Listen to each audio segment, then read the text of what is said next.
vax? Fuck you. My kids have a choice. They want to get vaxxed. My wife wants to get vaxxed. Any family member wants to get vaxxed. I don't preach against it. I don't say anything about it. It's their choice. Well, I mean, They're able to make those choices I'm not going to use themselves. my personal experience to score points. But Was the fuck you a general or specifically directed towards you? You and me are not fucking, Dylan. You keep asking. It ain't Bam. Okay, Gabby.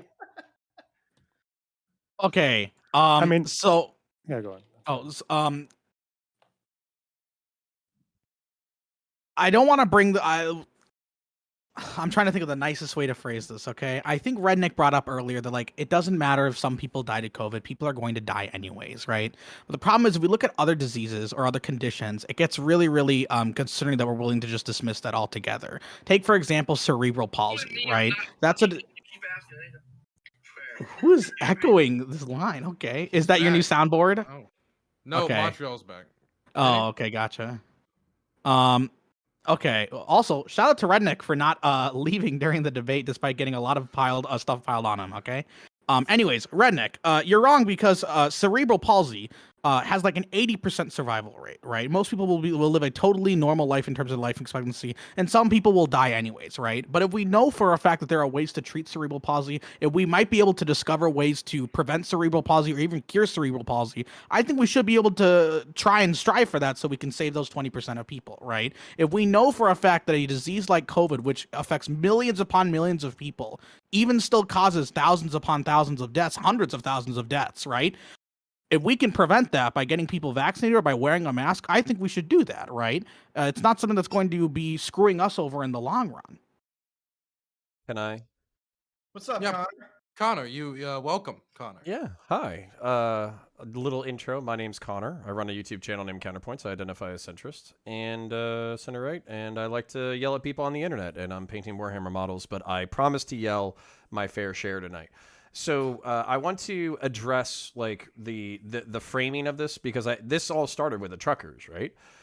So I actually think it's completely fucking cool that a bunch of working class people banded together in order to protest the government. I think that there are Canadians and people in the United Kingdom and all that kind of stuff who are sick of COVID restrictions because they've already gotten vaccinated. They've already done all the steps that they need to do, and yet there's still like hyper restrictive measures that are impeding their economic and health well-being, despite the fact that the statistics show that once you're vaxxed, you pretty much stand a significant less statistical probability of fucking yourself over.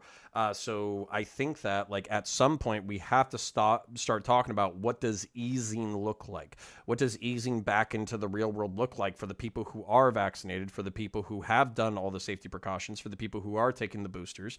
And we can't just keep hiding hiding behind like variant spikes in order to not readjust to the new world. So that's number one.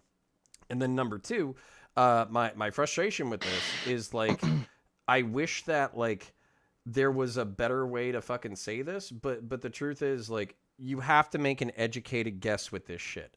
I think that with the COVID vaccine, there's a bunch of noise in the data. I don't think Redneck's completely off base with that. But at the same time, there's stats that basically say that if you catch the disease naturally, pericarditis and myocarditis are the two major risk factors that people are concerned with. That's inflammation of the lungs and inflammation of the heart. There's contradictory studies, but in one of these studies, it basically said that if you get it naturally, it's 457 per million, and then it's like 67 per million with the vaccine. So if it's 67 per million with the vaccine, there are young people who are dropping dead. There are sports athletes who are dropping dead. But at the same time, you have to pick the rate at which you want to be secure. And so for me, I would say 457 per million isn't too bad, but 67 per million is better. Get fucking vaxxed. That doesn't mean that individuals aren't going to be fucked over, but you have to do the individual calculus and make a move. I'll leave it there. Please, can I jump in? Please, can I jump in? Please, can I jump in? Sure. Okay. I just fact-checked the claim about 100 FIFA football players. So if you looked into the details of their backgrounds, first of all, it wasn't just football players. It included basketball, tennis, badminton, hockey, bodybuilding, boxing, canoeing, cricket, cycling, handball, archery, and American football. Second of all, they weren't professionals. It was just sports players in general, some of whom were involved in under 15s. The second thing is that half of them had pre-existing heart conditions before they were vaccinated. And of course, this is 100 deaths. after a vaccine has been Pre-existing rolled out. conditions, you fuckhead. Are you really going to go that route Wait, against wait. that? Apex athletes are not healthier than regular normal athletes. They push their bodies to the limit all the time, and therefore a lot of things are taxed and they're more affected by things like this. That's why there's probably a higher rate among Apex athletes, because they're more vulnerable to things like this. And of course, this is a vaccine that's been out to more than 1 billion people. Of course, after getting a vaccine, if you roll out to 1 billion people, people will die. You know, as a wise man once said, for example, if I go in front of 1 billion people and do that to them, tomorrow, some of them will have heart attacks. Did that cause the heart attack? How does it No. feel to make your Second point of and all- then realize you made it again? Lastly How does it feel to make my point and then made your own, and then you just... It's beautiful. Go ahead, Brit. Yeah, there's no evidence. You said 100. You said like 108 professional fucking football players. That you just lied. You just made it bullshit. All right. Okay, Redneck. If I you did want not to put a respond to that- number. Wait, You literally looked for a number. wait, Redneck. Okay, yeah, let me build the decorum. So it's gonna go Redneck. Then it's gonna go Ty. Then Montreal. I'm gonna throw it over to Montreal since he hasn't spoken yet. Redneck. Thank you. Loner, you went like, okay, it's minuscule numbers, which is the same thing as people that said fuck it for the vaxes. It's minuscule numbers. So you gave me the analogy Against for that. 100. Shut your fucking mouth. I'm talking. 900,000 Here's against the 100. simplicity. Small I'm gonna numbers. body your bitch ass with your own example. You fucking gave the analogy of, oh, well, it's only a few people that got affected by myocarditis or these heart conditions, and you said it was 108. I didn't give you a number. I said there's hundreds of athletes, a lot of soccer players. I said if I said the number 108, I'd like you to find it. But let's just go back to your point. You said, look, it's only affecting a minimal amount, and then you said, and plus we have to look through the data, and they had comorbidities. You know what every one of these motherfuckers who died of COVID right now in the number books are? Comorbidities. Fuck you and your hypocrisy, morality That's bullshit. not true. I'm just so Stay in America. again, Stay you're in America talking where you can be Americanized and get out of your Brit. Well, what? Why how can I stay in America? Oh no. He's not American. Number one, he's not American. Number two, it's a topic about Canada. We're throwing over Tiberius. Hey, that's part of the Americas, and it will be a part of the United States eventually. So, Based. Let's invade England. Anyway, outside of that, hey Stardust, there was one thing that I did want to kind of pick you with, and just to make sure this isn't the Redneck Power Hour. You were talking about, you know, if people. Hang on, Tiberius. I'm sorry, guys. Dude, I'm taking care of my shut mother-in-law. the I'm leaving. fuck For a minute. I'm up. leaving. Listening. No disrespect. I'm just trying to tell you respectfully. I got to walk out again. I'm taking care of my mother-in-law, so I'm listening. I apologize. Not trying to change your brain. Redneck, if you can just tell, you can Oh just fuck, send me a message. Redneck You don't left. even- What are we supposed to you do don't even now? I announce- know, right? you We can't might announce actually the have a real removal. conversation. Hey, Stardust, we were talking Amazing. about you were talking about freedom. There's one less Sigma in the group. And we were talking about are we free if we don't have access to medical care? Like, I want to like go in a little bit of meta ethics with that, if you're willing, because I think Yeah. that's really interesting. Yeah. So, if you would outline that real quick. So, if If you're dying, Mhm. if you're dying and an emergency vehicle can't get to you, when you call like for an ambulance or something, I don't know. I feel like that's kind of infringing on somebody's freedom, right? For me, this is always is where I actually trip up with my more left wing friends, because I don't think that's a violation of freedom. I think it's a violation of like accessibility. In the regard that, you know, like I'm gonna actually bring up Redneck's example there.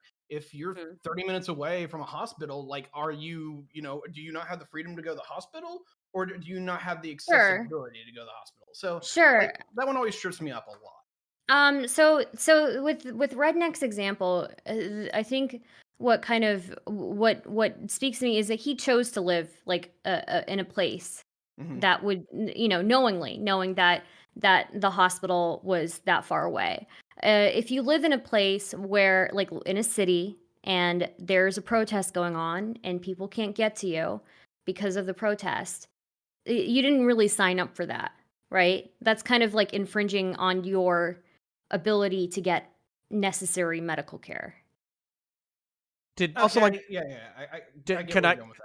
can I be Go ahead. Redneck for a second? Where was that No, energy no, 2 fucking Connor, years no. ago? You're supposed to be the smartest among us, not the What was that dumbest among energy us. 2 years ago? Okay. I so- actually, always had Connor, it. I was bitching at I other people. Okay, I okay. honestly wait.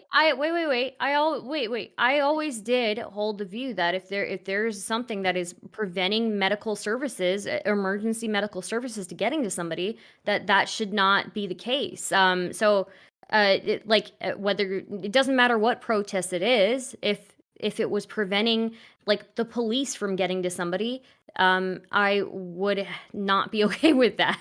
So known white supremacist stardust. What? Yeah, well, I mean, that's what Okay, people let's are stop. saying Before nowadays. before we so, derail, I'm joking. we're Yeah. throwing over to Montreal player and Gappy, write your name down. Right. Sorry, it's just we're going over the incremental like things of COVID, and it's like, okay, we can talk about that. This population that's affected by this rule change, international basically quarantine rules, if you cross over the border. I mean, how many people is this really affecting? Right, 10% of truckers and stuff like that. I mean, think about what kind of person this is. People who have built their entire lives around essentially traveling around a box alone, probably introverts, probably not urban level, lots of contact and stuff like that. Like what is the incremental optimization we're doing by fucking this over, and at the cost of when there's a time where we're having supply chain issues, we're having all kinds of other issues. This is putting more stress, okay, on labor we don't have right now, okay, to do all this trucking. And especially think about the line you cut, right? International border crossing in Canada. Most of our trade is in the US. In the US, you can go anywhere else in the US. In Canada, if we want to make money, we have to go see you people, right? So you're probably cutting off like a lot of lines for a lot of people here. And it was threatening that many people's, I guess, livelihood, right? Tends to get them real passionate about things. But on the other hand, they've been threatened with this vaccine. They've been offered $10,000 like bonuses to take the fucking vaccine. Okay, they're being threatened with basically losing their income. Okay, and they're like, I don't want to take it for whatever reason. They just don't want to take it. Okay, I'm not gonna judge them for it. I'm sure.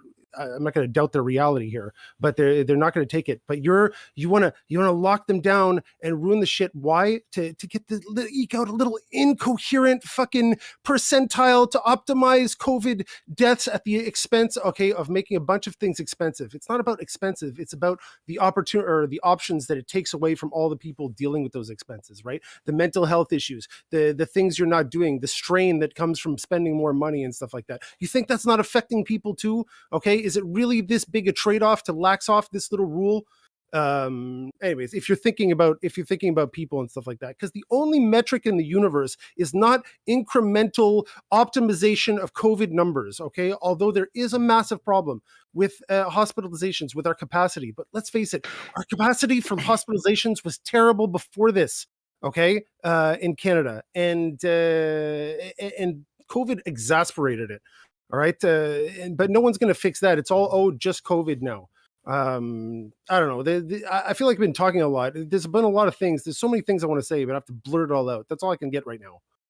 I'm I have lost on a got certain another point question that to you ask. made. I wanted to make. I think Gappy was next, but is it okay if Joe goes first? Because Joe hasn't. Yeah, talked sure, much. go for it. Okay, Joe.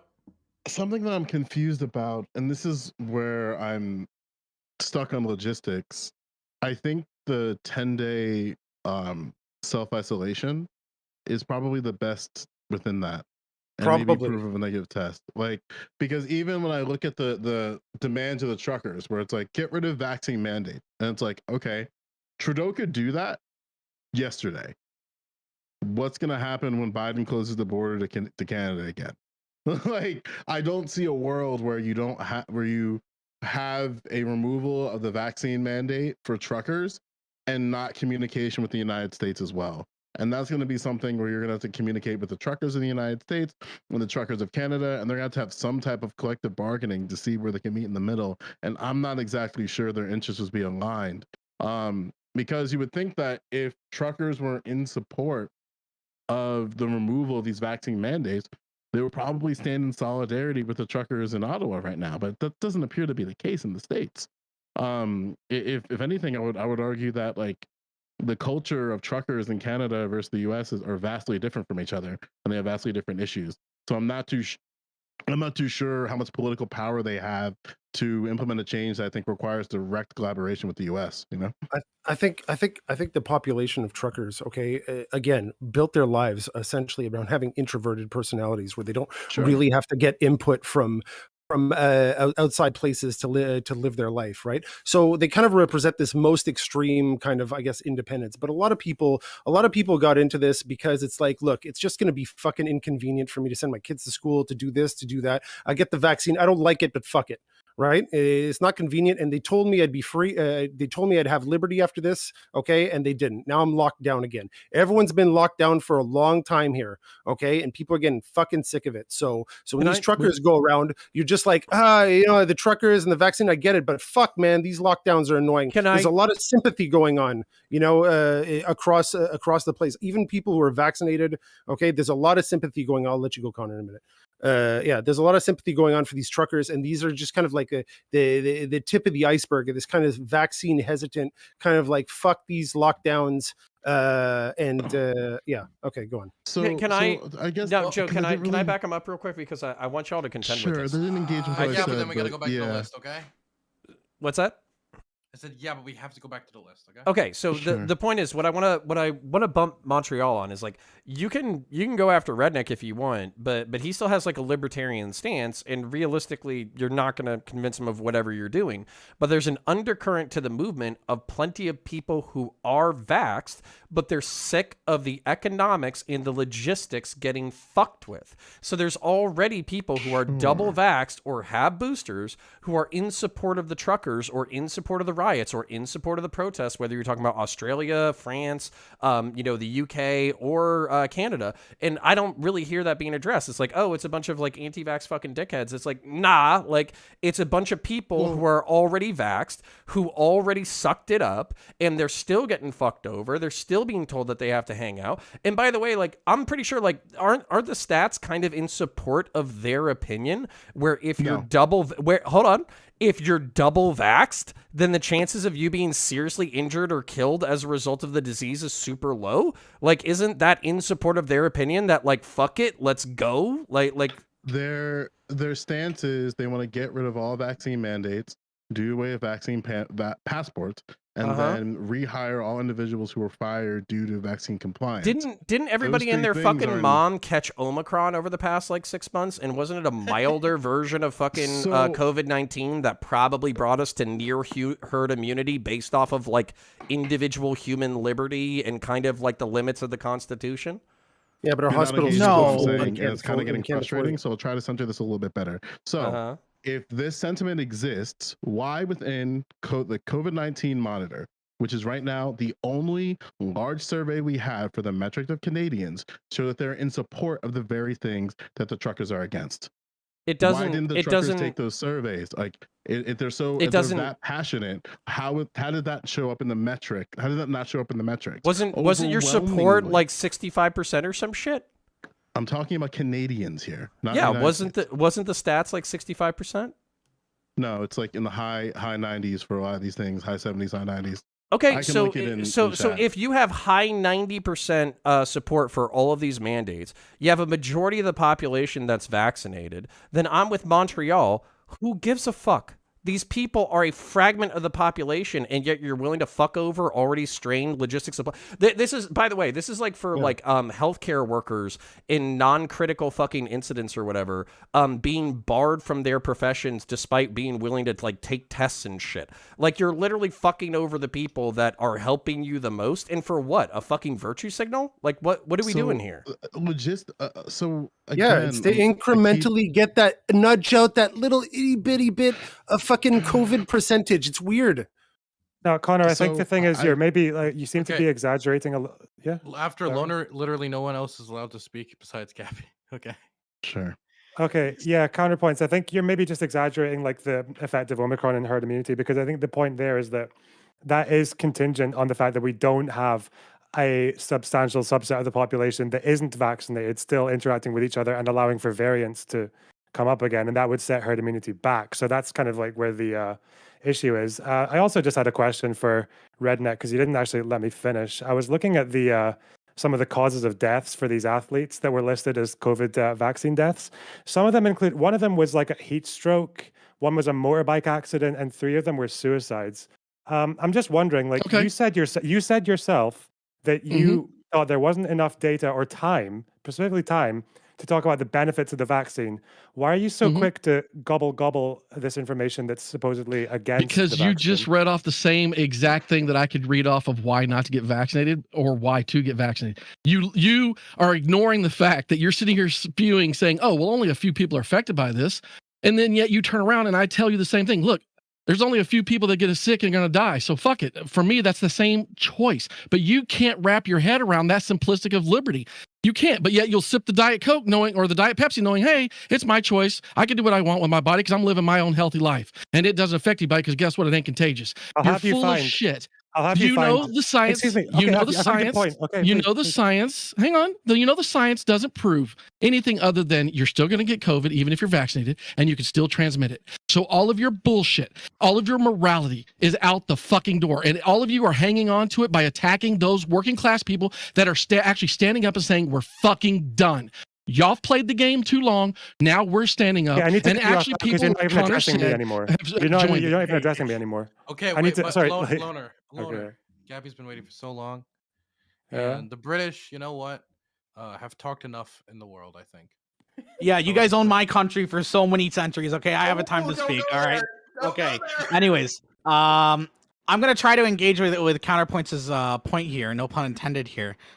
In terms of Omicron and herd immunity, I think part of the reason why we care so much about making sure that everyone gets vaccinated is to prevent the potential of a variant, right? I mean, we saw originally we had COVID, then we had the Delta variant, now we have the Omicron variant. The worst case scenario for all of us is that we get some crazy variant that the current vaccines don't cover because some people didn't get vaccinated and eventually mutated, and then we lose a bunch of progress and we're like, back to where we started back in like 2019 or so. That's what we don't want, right? The other reason why we ought to be concerned about like this trucking brigade, this trucking protest or whatever, is because it is actually like disrupting people in that area. I'm not really sure what it's accomplishing beyond just like ruining and like ruining and inconveniencing those people's lives. And going back to what Stardust said, I think like 30 minutes ago or something, I don't remember, but I wanted to add on to her point about the idea of like people having access to like healthcare even if they live like several miles away. There have been a lot of rural hospitals that have been closing during COVID, and part of why a lot of them have been closing is because they've had to take in so many different patients due to COVID, which frankly isn't as lucrative as some of the other things they might be doing, like skin tags, for example, right? It's a lot more expensive to have to take care of a patient for COVID, but they have a Hippocratic oath. They have to take that patient in, right? So if we really care about making sure that everyone can have access to healthcare physically by just having places near to them, if we want to make sure that everyone's going to be able to, ensure that we don't have to deal with this like for years and years afterwards, we do really have to make sure that even that, tiny little minority still gets vaccinated. Can I rebut? Sure. Sure. Yeah, When are we gonna so go to Tiberius? yeah, so this is my problem though, is that like basically like I'm perfectly okay with you getting out the patriotic message. I love it. America kicks ass. I want America to kick ass in the future. That's why I'm vaccinated. That's why you should get vaccinated. It reduces your your potential to get hurt or killed and put strains on the medical field. I think that's what you can do. But when it comes to like the United States in particular, I know this is in relation to Canada, but in the United States in particular, that's really all you can do, because basically at the end of the day, the government is not going to take a political liability to basically say you have to get vaccinated at the end of a barrel of a gun like that. That's just not going to happen. So Yeah, hold on, almost. When it comes to these truckers or whatever, where apparently you guys have like 90% fucking overall political support against these motherfuckers. So I guess all 90% of Canadians are already fucking vaccinated, right? Because they're listening to the science, they participate in the survey, this, that, the other. So wasn't herd immunity supposed to be at like 70%? And on top of that, aren't a majority of these truckers fucking vaccinated? So like following the own logic chain of we're talking about a fraction of people, but you're fucking them over like politically because Canada has the ability to be more authoritarian than we do, and you're screwing up their livelihoods. You're basically screwing with the working class, and the working class is telling you to go fuck yourself. And this is kind of like where like you can say whatever the fuck you want, but I do think it's like symbolic of the fucking disconnect between like leftism or progressivism or liberalism or whatever, where literally the largest popular fucking $50 revolt donut of to curated disease. Jim go with ooh. the largest. Fuck. Oh shit! I didn't realize my mic was unmuted. Okay, yeah. Keep... Okay, the largest popular economic revolt in the Western world in recent memory is by a bunch of people who fucking despise your perspective and despise your politics. I think that's deeply rich, and if you want to reach out to the proletarian fucking masses, that's worthy of some level of analysis. I think an analysis has to be observed where my question Ty is is refusing next. to get engaged with. So I'm going to ask it again. I'm going to try to keep it as simple as possible. The truckers have clear demands.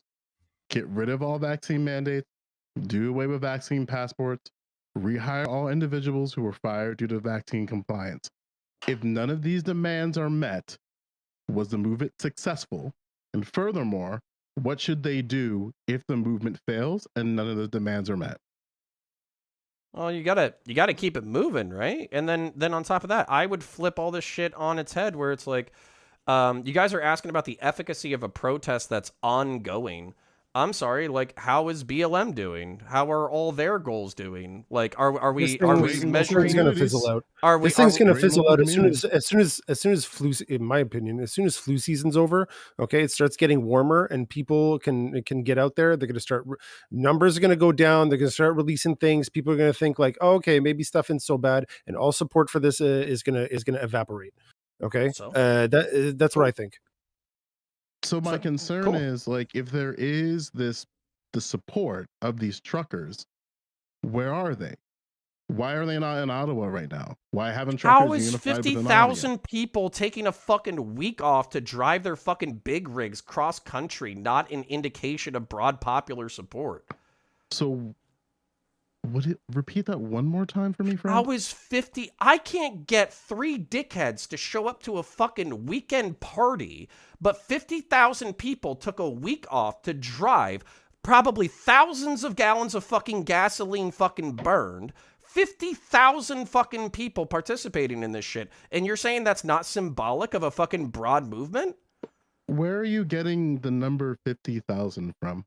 I'd have to fucking Google it, to be honest with you, Joe. But I'm pretty sure we're bitching about fucking something on the goddamn internet, which means a few thousand people fucking showed up for this shit. And also on top of that, like you gotta, the reason why I'm getting frustrated is because you gotta invert your own fucking logic on this shit. Like, BLM is only supported by 20% of the fucking population, and if you look at the people who show up, and if you show up the fucking people who do protests, it's only 0.5% of the global population. Where's the popular support for BLM? Dude, this is why it doesn't feel fucking consistent. Camden police.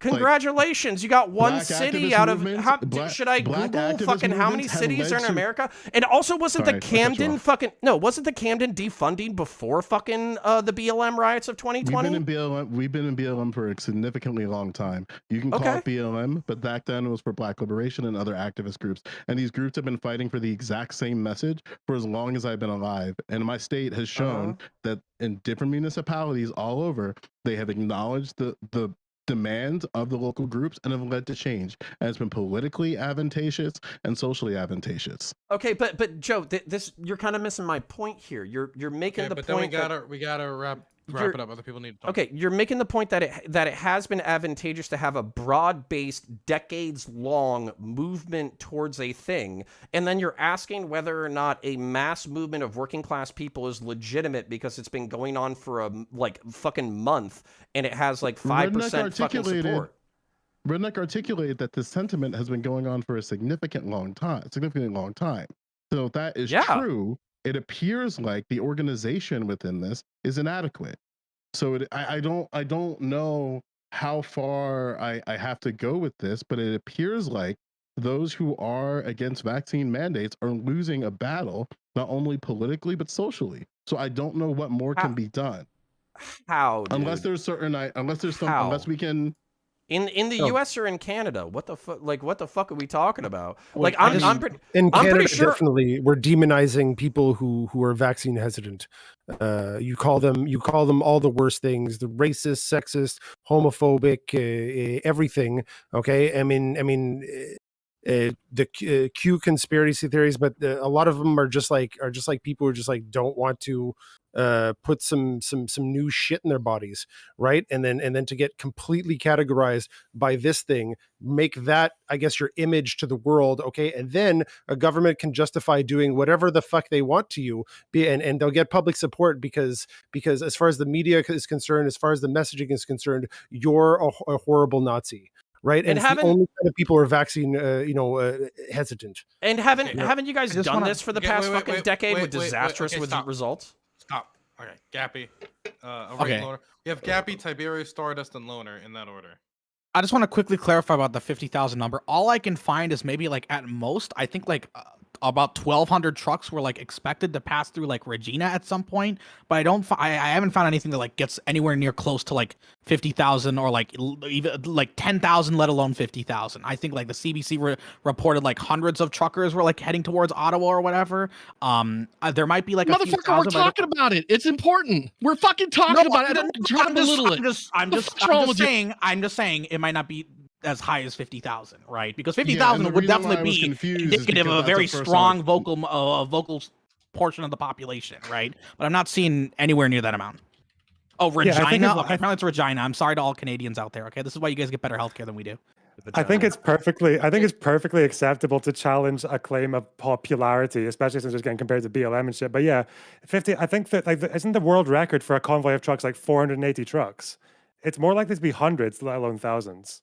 So I think it's perfectly acceptable. What'd you just say? This is important, right? So like, if we understand, What'd you like, just say? this is what I'm talking about. Like, if I were to believe that this truck protest to be legitimate, I would see solidarity not only in the United States but other truckers in Canada. Why? Truckers in the United States are working. I heard you say this. I had no idea why the fuck you said it. Yeah, and black American truckers are working. Protest too. It's not an excuse. Work is not an excuse if you're trying to do political change in your communities. American truckers are being forced to wear a mask and get mandated on a lot of their drop-off spots. So why would they give a fuck? They're working. I'm saying it doesn't affect them. It's a different country. To not give a shit.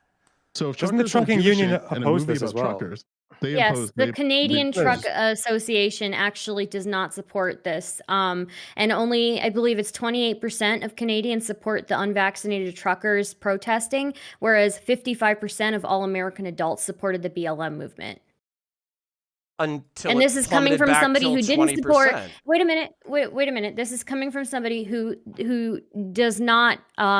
I do not support the interference of emergency vehicles. I'm looking at it, and it currently says 55% of all American adults support the BLM movement. Mm-hmm. Okay, so I'm throwing it over to Tiberius. I'm sorry, Tiberius. I messed up the order in my head. It's cool, dude. Like I'm about to have a stroke as it is either way. So like Connor, we might have to do this on Mask Off because this is something we've been talking about for like last 3 weeks. But like I am tired of institutions compromising standards for the vocal minority, whether it be the far left or the far right. They need to be told to sit down and shut the fuck up on numerous things, and we're not doing it. We're letting the idiots run the damn show. I'm sick of it, dude. I really fucking am. Anyway, Monty draws up some really interesting points here regarding the lockdowns and why institutions aren't trusted or what have you. And this is something I've been banging on the drum for the better part of 5 years. Just real quick, they said that you get vaccinated and then you wouldn't have to worry about lockdowns.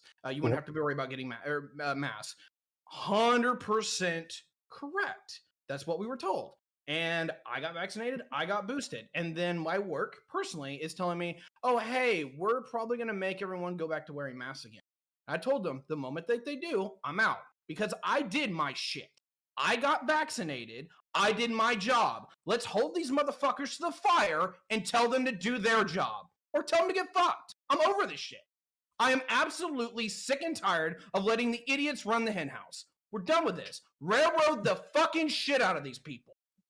Yet now is the time and to get your final points out. And we're going to start it with Gappy.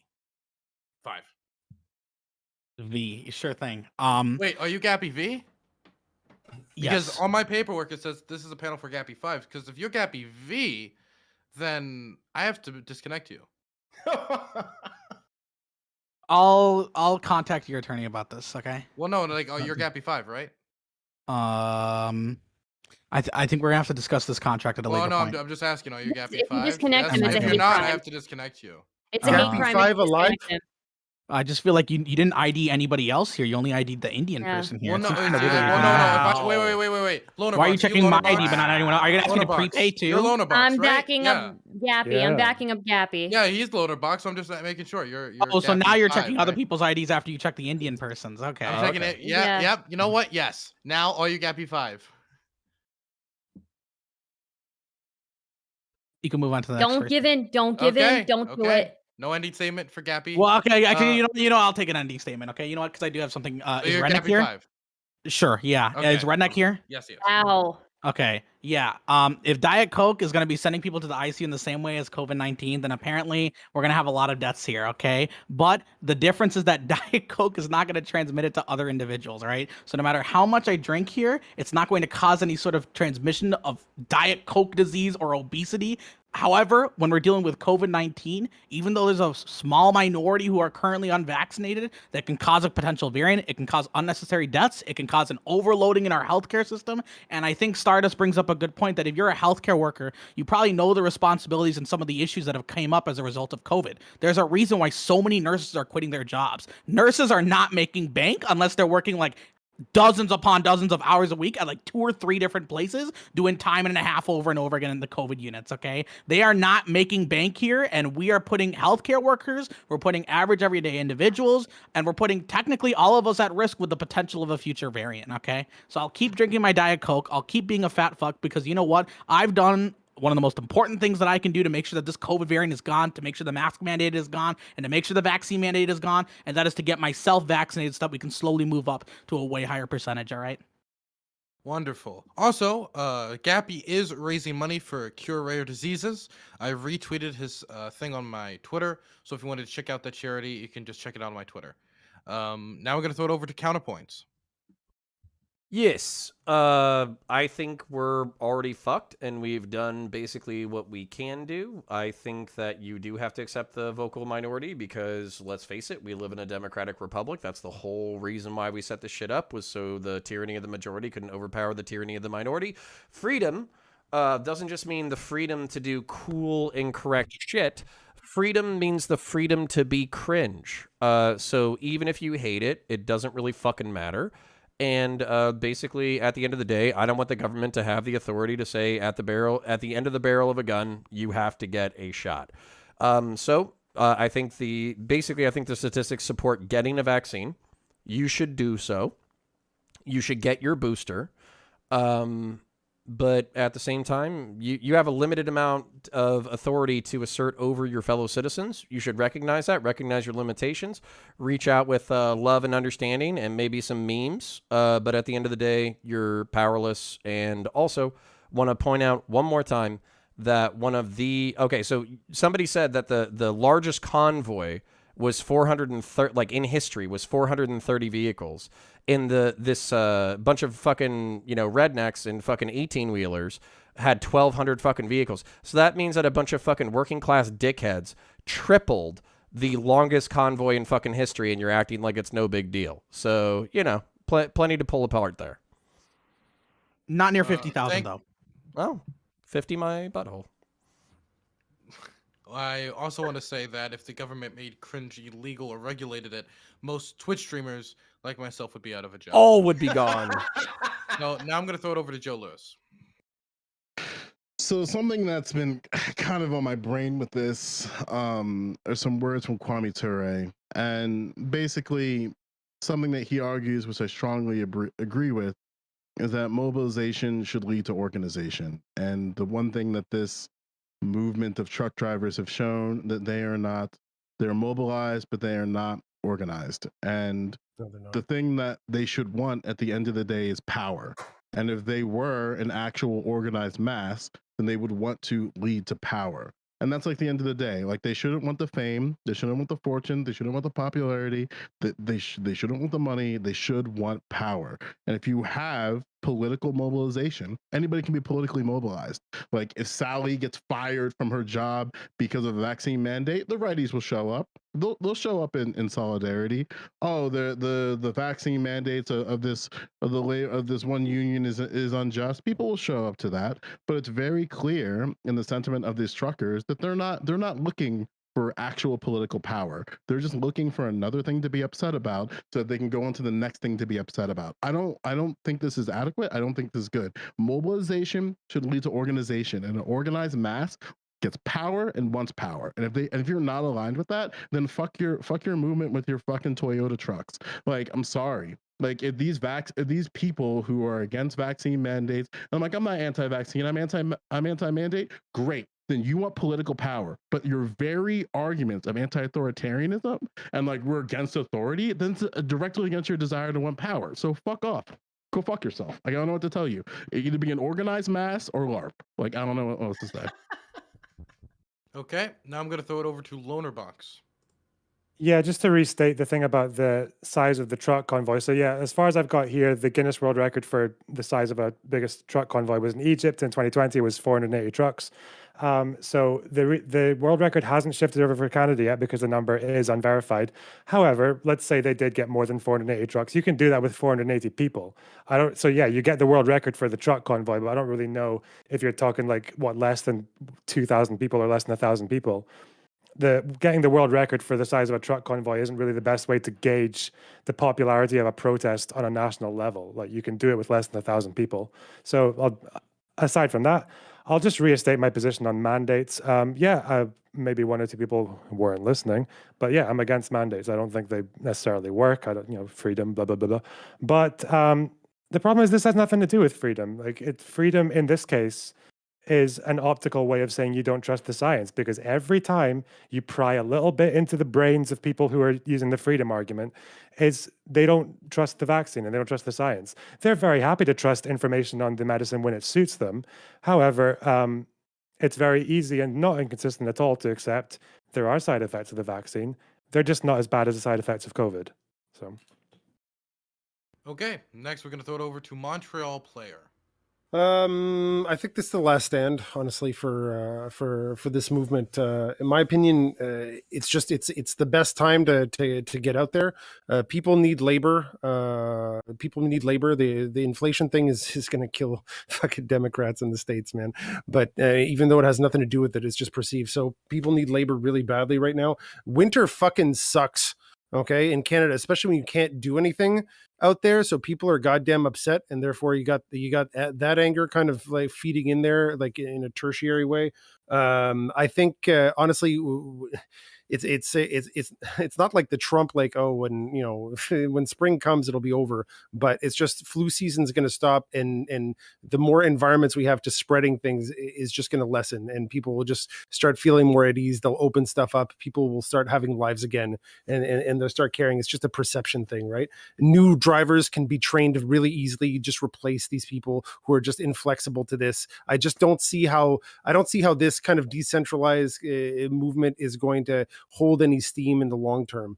But then again, I think the people who are doing it, it's kind of their what's the last do before you die. No, it's the last like stroke before you die, because they're putting their whole livelihoods on the line. They realize that it's like how can I outlast this before I basically have no more income coming in? I used to do the big routes into the States, and now I just can't do it anymore. And for whatever reason I have, I just don't want to get this shot in. If it's to defend my freedom, I'm just afraid of this, or whatever it is. I'm not going to invalidate them, but they'll do it. They'll be this stubborn despite all the threats and stuff like that. I guess they're going to stay there. So that's it. It's just it's a little yeah, that's it. That's all I have. That's my final thought on that, I guess. Okay, now I'm gonna throw it over to Redneck.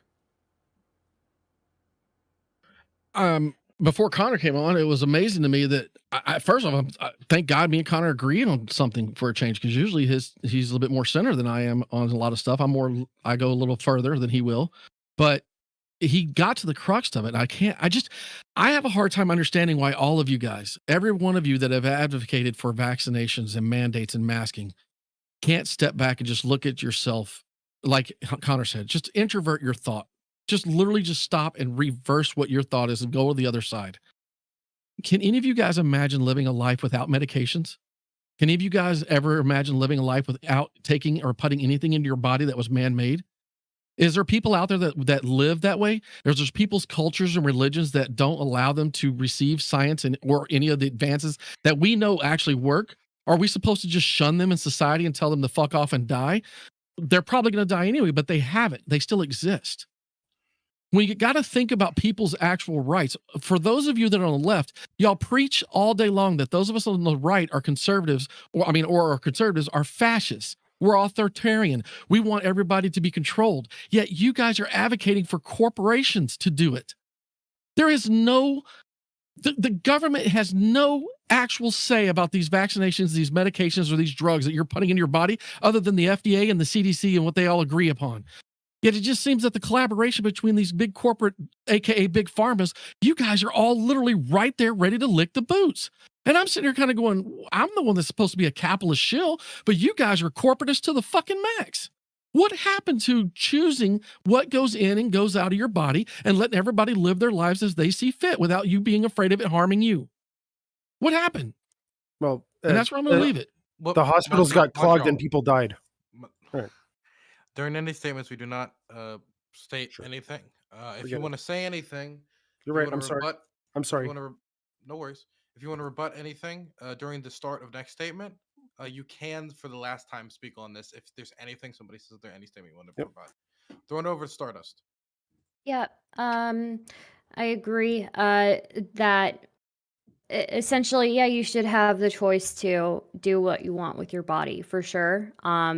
And that's why when protests have the potential to block emergency vehicles from getting to you and providing life-saving treatment or getting to you and putting a fire out, I think that's really mega bad. Protesters at this I've looked at some of the reports. Protesters have been attacking emergency vehicles when they can get through. Police have been advising healthcare workers to not wear scrubs because the protesters have animosity towards healthcare workers. And you know what? It's not licking pharma boot. It's literally just other working class people. I'm just not picking and choosing which ones deserve more and which ones deserve to get fucked. We've already got working class people who are getting fucked in the ass by this, and sorry for my language, but it just seems like you are okay with letting some working class people exercise their freedoms at the expense of everybody else. So, yeah, that's it. Okay, I'm gonna throw it over to Tiberius to wrap us up. Yeah. Cool, fantastic. I'm gonna have to rapid fire this one because I've got a lot. Anyway, shout out Connor real quick though. Is that look? I get freedom. I get having the conscience to object and freedom of speech and all that. But having a right without responsibility is going to lead to that right being destroyed or taken away from you. I guarantee we're gonna have to talk about that conversation when it comes to guns in the coming topics. That is incredibly important. And when it comes down to it, I don't think these people are just using their responsibility correctly. When I see most of the smart people, most of the wealthy people who disagree with each other, who hate each other, literally getting together in unison and lockstep over a certain issue, probably a good idea to pay attention because they're probably right. Second thing, when it comes to statistics, look, I studied in economics. I get statistics to some degree, not the best at it. But seatbelts, yeah, they're a pain in the ass. But they're 90% more likely to save you. That's why you get a vaccine. Just bar none. It is more likely to save you, save your friends, save your family. Statistics isn't hard. When it comes to Diet Coke, I can't wait to this one, right? Because when we get to the food stamp topic, I'll talk about this one. Yeah, you know what's actually probably more dangerous than COVID? This shit. Sugar. We'll be getting into that when it comes to the food stamp one, so I can't wait to do that. But yeah, when it comes full circle, yeah, some people just need an ass beating. And I'm kind of tired of listening to the people that need an ass beating. Thank you. Okay. We're now going to move on to the next topic. But for everybody in chat, I'm posting a YouTube link. I just released a video. It is a documentary on the death of r/anti-work. I'm very happy about it because I got to cover the fall of it live, the publishing of their response and them deleting it live. It was quite fun. Heem and Rhizome, two great creators, are involved. I would love if you guys went and checked that out. Very happy with the intro and everything on there. Produced by Lanuski, one of my new editors. Anyway, other than that, let's move on to the next topic, which is something that's been part of the Twitter discourse for a while now: food stamps and EBT and hot food. So there's been a heated discourse online started by internet heels like Doomer Media and others, who I hear is in negotiations for a Hippy Dippy contract, and others, about food stamps and EBT and hot food, and whether EBT should be allowed to be used to purchase food at Mickey D's. Are the chicken nuggets are able to be purchased by food stamps? So I'm going to go around the room, ask everybody their opinion on this food stamp topic, and I'm going to start with Joe Lewis. Should food stamps and EBT be allowed to buy McDonald's and other fast food chains? Yeah, my explanation to where I'm going to get to is kind of long. So I'll try to keep it like quick Under a and minute, yeah. spitfire, right? Yeah. So like SNAP and WIC are a critical role to helping low-income families break out of poverty and essentially break out of, out of hunger and like diet-related disease. Both these programs, for those of you who don't know, from like other parts of the country or other parts of the world, they augment household food budgets and allow people to purchase foods and provide nutritional education for their participants. But with that being said, there's three groups that you can observe with SNAP. You have people who receive SNAP benefits and need more benefits to get food they need. You have people who are eligible and not enrolled. And then finally, you have people who don't meet the requirements at all. Depending on how you view food insecurity, your recommendations will vary. For instance, if you're looking at food insecurity as an individual problem and people need to be emboldened to make better decisions, something you could support is the expansion of SNAP Ed and grants within SNAP Ed to local grocery stores, farmers markets, if that's available into your state, and then also increase the availability of education classes so that food insecure individuals can learn the tools to how to like cook healthy food and have more sustainable and responsible purchase options.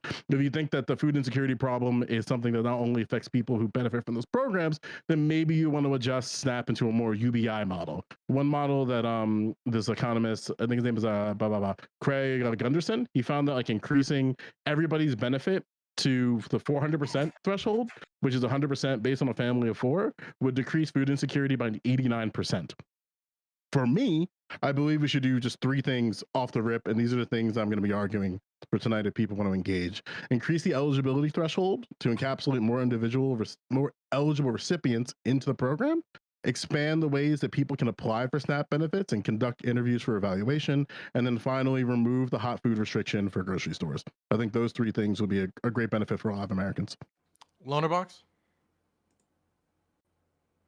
Yeah, I mean, I guess it depends. If you want good outcomes, it seems to be that the more available and the more generous these programs are, they tend to give you positive outcomes in health, education. They reduce poverty-related crimes. There's even examples of it, I think, in Colombia where like teenage pregnancies dropped. Like, yeah, obviously because the people get a leg up, you get a lot of positive results all around. I think there was an issue in I don't know if it was New York when they tried to add fizzy drinks to the things that were taken away, that were banned for people using stamps. And it didn't seem to have any effect on reducing the intake of it, because it turns out that people just used their food stamps on one thing and then used their spare money on other things. So I much prefer things like healthy incentives. Like if you want to incentivize healthy eating, then do it by saying that if you go the healthy option, then your food stamps are worth more, for example. Like I think bonus dollars for benefits at farmers markets was a thing in Massachusetts. But yeah, generally restrictions are kind of humiliating if it happens to you when you're at that stage of your life. I don't think it necessarily helps. It doesn't seem to stop them from doing it, and it also adds admin costs, so it's not even financially justifiable. So we'll see where it goes, though. Next, I'm going to throw it over to Montreal Player. Here in Quebec, I file my taxes, and if I'm poor enough, I get money. That's about it. I think it works really well. I think it works really well. Why? Because I believe in giving people options. I think being hungry, if you have money, which is resources to buy food, being hungry is a pretty powerful motivator to buy food. And I don't know what the situations are. I can't make plans that cover everybody's situation. So giving people money, okay, basically a gift card for all things, all right, is probably the way to go. Because if you give them just for food, they'll spend that on food, and they'll spend the rest of their money on everything else. It's just going to displace their current money. Like, what's the fucking difference? If you just give them money, it's more options. And maybe food insecurity isn't the biggest problem in your life. Maybe you can deal with the tuna, a can of tuna a day or something like that, but you've got other problems. If you can solve another problem and give you a little bandwidth to work on all the other stuff, that's probably better, because it gives you more options, and you can work on the things that are just blocking everything else from getting out there. So that's it for me. It's just like, it's just give them money, let them spend it on whatever they want. Okay, I trust people. I mean, no, clearly some people aren't to be trusted. For the most part, I trust people to try to keep themselves alive long term with the resources they have. Okay, throwing it over now to Connor. No. No to the fast food. Maybe yes to the hot food. And basically the SNAP ed, that's kind of what, Joe was pointing to. Fuck yeah to the SNAP ed. So people it's fairly complex, but people need to make living wages first so they can afford, when they work 40 to 60 hours a week, to buy food. That's number one. So I would like, the United States of America to have living wages, because if you're working 40 to 50 hours a week and you can't afford to buy fucking food and you have to be on government assistance, that means the system's fucking broken. So that's number one. But assuming that people were making living wages and the SNAP benefit was just an augment for people who are finding themselves in weird, shitty positions, no, you shouldn't be buying fast food with that. Maybe hot bar food, depending on quality, and we'll get into it in the open. Okay, now I'm going to throw it now over to Stardust. Yep. So I think when we look at families, especially families with like single parents, can be hard for them to always have the time to prepare a meal for their children. That's why I think it would probably be beneficial to expand. I mean, obviously, SNAP Ed sounds great, but I think it would be beneficial to expand what SNAP can be used for, but incentivize it to be used for specifically healthy things, right? So I think there should be a very, very there should be a way to incentivize it a lot to use it for healthy things. So Okay, I'm going to throw it now over to Tiberius. Cool. So Connor got about half of it, and the part that I want to underline is that the system is broken if people can't afford food. The United States has the lowest food costs in the world, unsubsidized bar none. And just to put it in perspective, we waste anywhere between 63 and 42% of our food every year, while exporting a absolute metric shit ton of it to the wider world. Well, yes, if people can't afford food in that situation, like, the system's broke. Here's the other thing. Like, as much as I want to just be like, oh yeah, EBTs, do this for that. It's not that I'm worried about fast food or that. I find that the entire conversation around EBTs is just screwy and misses the forest through the trees. Our food is terrible. It's cheap, but it's awful. And when I made the comment about, hey, this thing's more dangerous than COVID, I'm not memeing. I'm dead serious. The number one killer of people in the United States year after year after year is heart disease. 950,000 people every single damn year. And that's not counting all the other things that morbid obesity, and just obesity in general, can do to you. So it's probably more like 1.2 to 1.5 million people that die from complications of obesity every single year. And sugar, just to let you know, has statistically the same level of addiction as cocaine. Yeah, we need to have a real conversation about what we put in our bodies, yes, but it's not vaccines. It's about the food that we fucking eat. Thank you. Okay, now I'm going to throw it over to Redneck. I think the government should get out of food stamps altogether. I think we need to have the government remove all the limitations on restaurants being able to serve leftover food at night, or give it away to local shelters. I also believe in the hot food at grocery stores. I also am about the dry goods, understanding that shelf life on dry goods and also goods that are claimed to be going bad still have a week to 2 weeks left of life.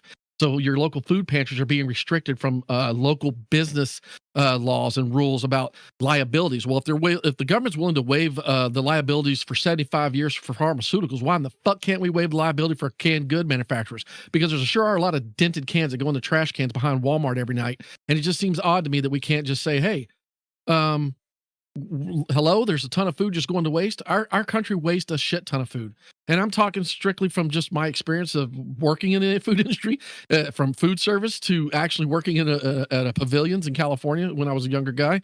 I saw it. I threw out tons of good food, and they always said it's because of liabilities. I understand somebody may want to, there's the nefarious things that can be done, but we waste so much fucking food in this country that to me, that's the biggest argument I think all of us could agree on. We can find a way to get that food to people. We can definitely find a way. And on the buying shit food with EBT, I mean, look, if we're going to believe in science, and even Tiberius addressed it, and it's my bigger concern. We eat gluttony. We eat sugars. We eat preservatives. We eat hormones. We eat all this bullshit that's in these foods to make them taste better for us, but yet they're not healthy for us. So why in the hell would we subsidize that? Why would we subsidize that via nutrition? We need to get core nutrition. So let's make that card work for specific best of the foods available, for the people that is supposed to be helping. So that way they're fully nutrition and nurtured as best as we can. And I think that's it. Okay, and Gappy. I think Redneck's actually right in regards to food waste. There's definitely some stuff we can address there to make sure that we're not wasting it as much. One thing that I feel like really isn't brought up in these conversations is the concept of food deserts. When we talk about food insecurity, it's not just about whether or not somebody has access to food, period. It's about whether or not they have access to healthy food. Because in a lot of predominantly impoverished areas, they do have access to food, right? But it's predominantly fast food, right? The NIH has done lots of studies on this. And if you look into it, there are a lot of places, like, for example, in New York City, you can look at a block and there won't be any access to any healthy food whatsoever, but you're going to see fast food restaurant after restaurant after restaurant after restaurant after restaurant, because they can just go say, hey, we're going to sell this to you for like $1.50 or whatever, and that's what's most accessible to people there. So EBT in a way kind of not incentivizes, but incentivizes people to not go to McDonald's or to go there and to go somewhere else where they can actually redeem it. So I kind of am in agreement with Counterpoints here that I'm a definite no to fast food, potentially to hot food, but overall we still need reformations for SNAP to make sure it's more accessible and actually is able to help people when they need it most. But I don't think the problem is the discourse right now is focused on, should we allow people to buy like onion rings at McDonald's, rather than like how can we actually reform our health system, whether it's through like a sugar tax, for example, whether it's removing subsidies on corn. Instead, we're talking about whether or not we want EBT to go towards fast food and onion rings. Okay, that seems to be everybody. So I'm gonna open the dialogue to general conversation. Who wants to start us out? Why you want to? Doesn't sound like there's much disagreement. No, It didn't sound like there's really that much disagreement. Actually, it doesn't. You want to change the incentives to on what kind of food we eat and stuff like that. Like that seems like a big job. While we're at it, why don't we just convert completely to like localized food sources, okay, and distribute things better in our own municipalities, since we're just like fucking changing things, willy nilly like that, so they work. That would require expansion of farming, and the USDA clearly doesn't want to do that. Well, actually, I did actually got to push back on that. It doesn't need that. No, to Monty's point, one of the big revolutions that might be coming in agriculture is hydroponics and agroponics, in a degree that you can grow the same amount of stuff for like 10 or you can grow 10 times what in the same amount of space with hydroponics. It's ridiculous. There is a place outside of Kentucky. It takes over 60 acres. It makes the place of 600 acres, and it grows all year round. Like unironically, we might actually be getting to the next revolution in agriculture, because everything else is going to be $1 million machine for the big scale stuff. Because my folks are in agriculture, I can talk about this all day. If you're going small scale, it looks like you're going to put up a 50-acre building. You're going to grow rows upon rows of stuff on multiple stories. And yeah, you're going to see it a lot more local. So that actually might very well keep down on the food waste, because we're not shipping it across the country. Right, You'd have to right. have- We don't you'd have have to have economies some- of scale, and So- and you can manage No, things no. more customized to the no. You can Oh, manage things more customized to the environment that they come from, right? And yeah, This is there gonna must be enough require- calories. There must be enough calories in a county to like feed the people in that county, even if there's a city in it. Yeah, I that's just gonna want to interject, though. I require think our food. still- No, go for it. Hmm. It's fine. Go ahead, Joe. Sorry. Go ahead. Go, sir. Go. No, it's like it's still going to require council support and local support of that, because one of the things talking about that you know chambers? that they're going. What's that? City chamber, the council, the city Yeah, councils, like and councils, things? because they're going to Okay, fight to the gotcha. death about the usage of space. Yeah. Like just as far as like even something as simple as increasing a ceiling to accommodate things, you can make the argument all you want. They're going to have less like surface space so people can still navigate, but they're still going to find the way to fuck you. Like it's Okay, but I'm boomer with it. side. Like I'm in support of it. I'm in support Yeah, of it for sure. so why I- aren't I'm in- you? But again, So why aren't you in support of gonna- like COVID killing all the old people? Because then it would be like we're boomer not side, all talking the about- city, we're not- all the we're city not gonna talk about councils. COVID again. I'm The not city talking about councils COVID. I'm open talking about up. You can farmers. get more Not stuff talking about passed. COVID, no, You know, I'm talking about Yeah. farmers. Huh? I'm not talking about COVID. Okay, I'm look, talking about farmers because that's I the topic think- and the bounds of this part of the conversation. I think COVID. right? I So think they- COVID has exposed food shortages. I think COVID's exposed food needs. We're I not. think COVID let's is allowed. not, we're not talking about COVID anymore. That's cool. My balls itch. Got you. Any more I got you. facts I'm we're trying to gonna get to the. talk I'm trying to get to the about? food Like, stamp. So I'm trying to the- circle it and get off of the COVID with by using that word. I apologize. Okay. What I'm My saying is balls this: hot too. we've realized that we've started to order out a ton of food because of Sure. the situation at hand. So that created this need to bring up the conversation about food stamps because a lot of people don't have, like Gappy said, there is not an actual good place to eat within I mean, I don't have one. I mean, I'm out in the sticks. It's going to take me 20 minutes to go get food unless I have it myself, which then goes to Tiberius's point. I actually, you guys know I raise chickens or have raised chickens. And then in the creation of that, I started realizing I'm giving eggs away. So I'm able to give substance. I'm able to also give meat away if I do it under USDA rules. But I how do I get away from that? If you do aquaponics, you can not only have trout or tilapia, but you can also have plants growing in like a 1 acre building and self-sustain you and pretty much about 40 to 50 people in your community. So I don't understand why our government doesn't incentivize these small shops that you see in the bigger cities where they have these little micro gardens. Why we can't institute new technology and help with this food shortage Because and these It's issues. the same Because they don't problem that we care. see- Yeah. It's the same problem we see in Jersey right now. Like we're literally like basically like trying to see how far a 2-inch dick can go up somebody else's asshole over weed legislation. And the argument's all about cultivation. Like that's the one reason why. And like one of the things that I'm worried about in terms of weed convulsion, I just lost my word. Cultivation. Weed cultivation is that we need to incentivize and give smaller people, like smaller businesses and smaller groups, like the ability to succeed within these markets and be able to be able to not only cook food for themselves, but cultivate land for themselves. Like restrictions on land are a huge inhibitor for being able to do things. Like even within my township, my farm, I was asked to remove my garden because it wasn't within regulation of the things I was able to cultivate because one of the farmers on the street snitched. And it's like, okay, I guess I can't fucking grow food in my own town right now. So there's like different fights that we have to do. One of the things that I wanted to push back on Gappy on is that like we know that food deserts aren't the problem. Like the problem in America right now, by and large, is that we don't have a culture that encourages and cultivates the ideas of healthy food. Low demand of healthy food is what's causing the low supply. Like I don't like we can build all the places we want for all the poor black people, but it's not going to matter if we don't incentivize it. Hey, healthy foods are the way to go about it. So we have to change the culture of how selection is, because we know in grocery stores we have a wide variety of things that we can do, and grocery stores clearly know what we want, and they give But what Joe, we want. Well, The if I sugar, was- the that was sugar, my- wait, the sugar Yes, pharma, I the support sugar sugar pharma tax. has If I can the sugar respond, pharma hey, is your Stop name that. Gappy? Okay, we're Can throwing I it get the towards feeling on that? You know, we're throwing it towards has Gappy. literally made No, it stop, has stop, made it stop, I support the sugar tax. stop. Next, Both of you, stop. Don't care. Gappy. Okay. To address it, I think there's definitely is a cultural issue, or like just an educational / cultural element of like making sure people just do decide to make those healthy choices. You are right that grocery stores buy and pick what sells the best, and they're picking what sells the best, right?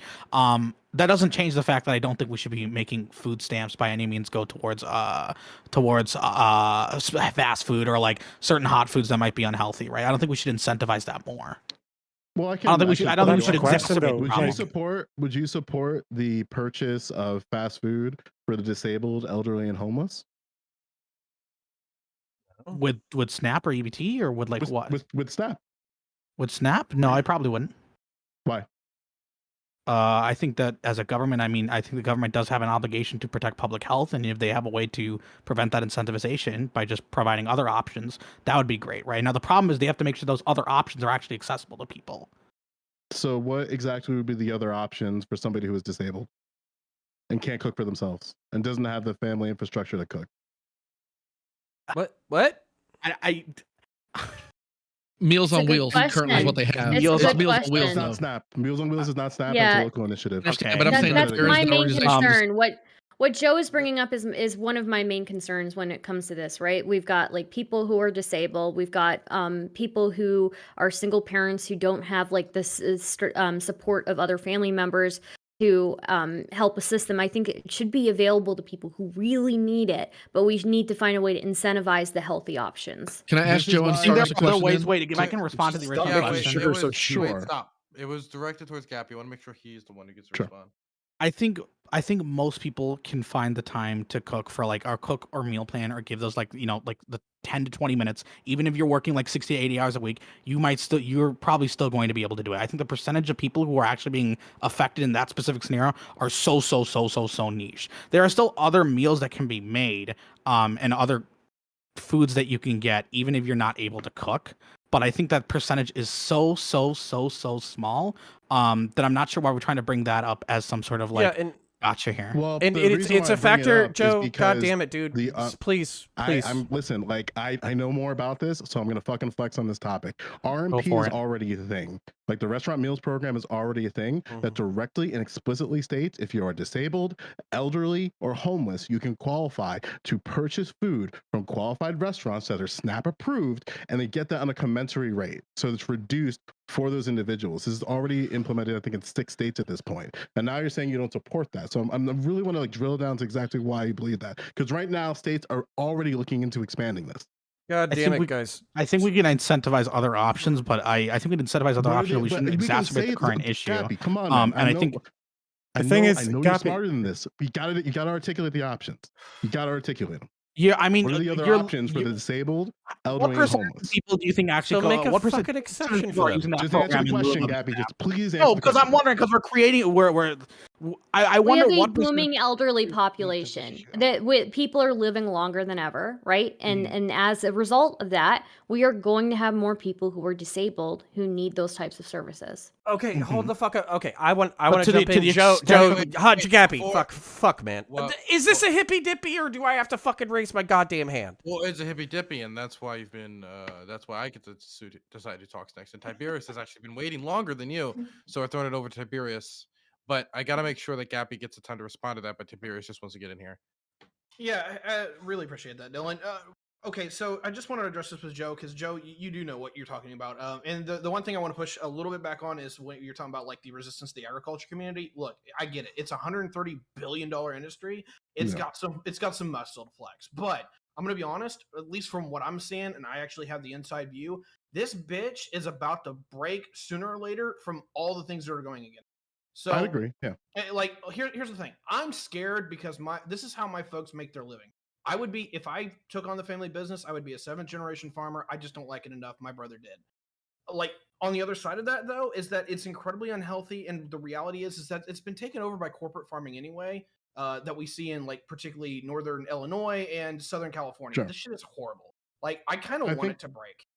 Yeah, I think something that we might even agree on, this might be even something that gives me a reason to go on your panel at these god awful hours at night, is that I'm always concerned about things that are going to help like small communities of people. And then you have sort of the larger corporations who already have the infrastructure for these things just come in and do it anyway. So something that I really support is that, and this is why I think we really need the USDA on this, is that they have to, and again, like this is, it's USDA. So it's like, you have to like really put a temperature on the pulse of like, is this making it to the communities that need it the most? Because you don't want to see like Amazon reimagine what Whole Foods is and then create some like local cultivation initiative or some weird shit like that. Okay, So I want to throw it over to Connor, then Gabby, in that order. Okay. So, I hear what you're saying, that there's short-term fucking problems with like disabled people and old folk who can't fucking cook for themselves, who are stuck inside their homes and don't have access to food. I hear you. I think the SNAP exemption that you talked about, where they said like, oh, you know, so for instance, I'm trying to think of this, Jason's Deli. Jason's Deli makes like sandwiches. It's decent quality. It's not McDonald's. It's okay. And they do have like actual vegetables and shit. So I would see That's that right, as a yeah. restaurant that would be that does delivery, that would be worthy of a SNAP exemption. Okay. Because it's not trash tier food. But here's what I want. Hold on. Let me talk, buddy. Give me a second. Well, So I'm letting you go. I'm just give nodding. me a second. Okay, give me a second. So Just nodding. so the point is, we have to completely here's the thing. I think there's a generational divide, and I am absolutely sensitive to the problems that Joe is having, where he's like, hey, the world's fucked up. Here's what we can do to solve it. And all you fucking boomers with your 50-year-old goddamn fucking codes are fucking up what the future looks like. I'm completely sympathetic to that.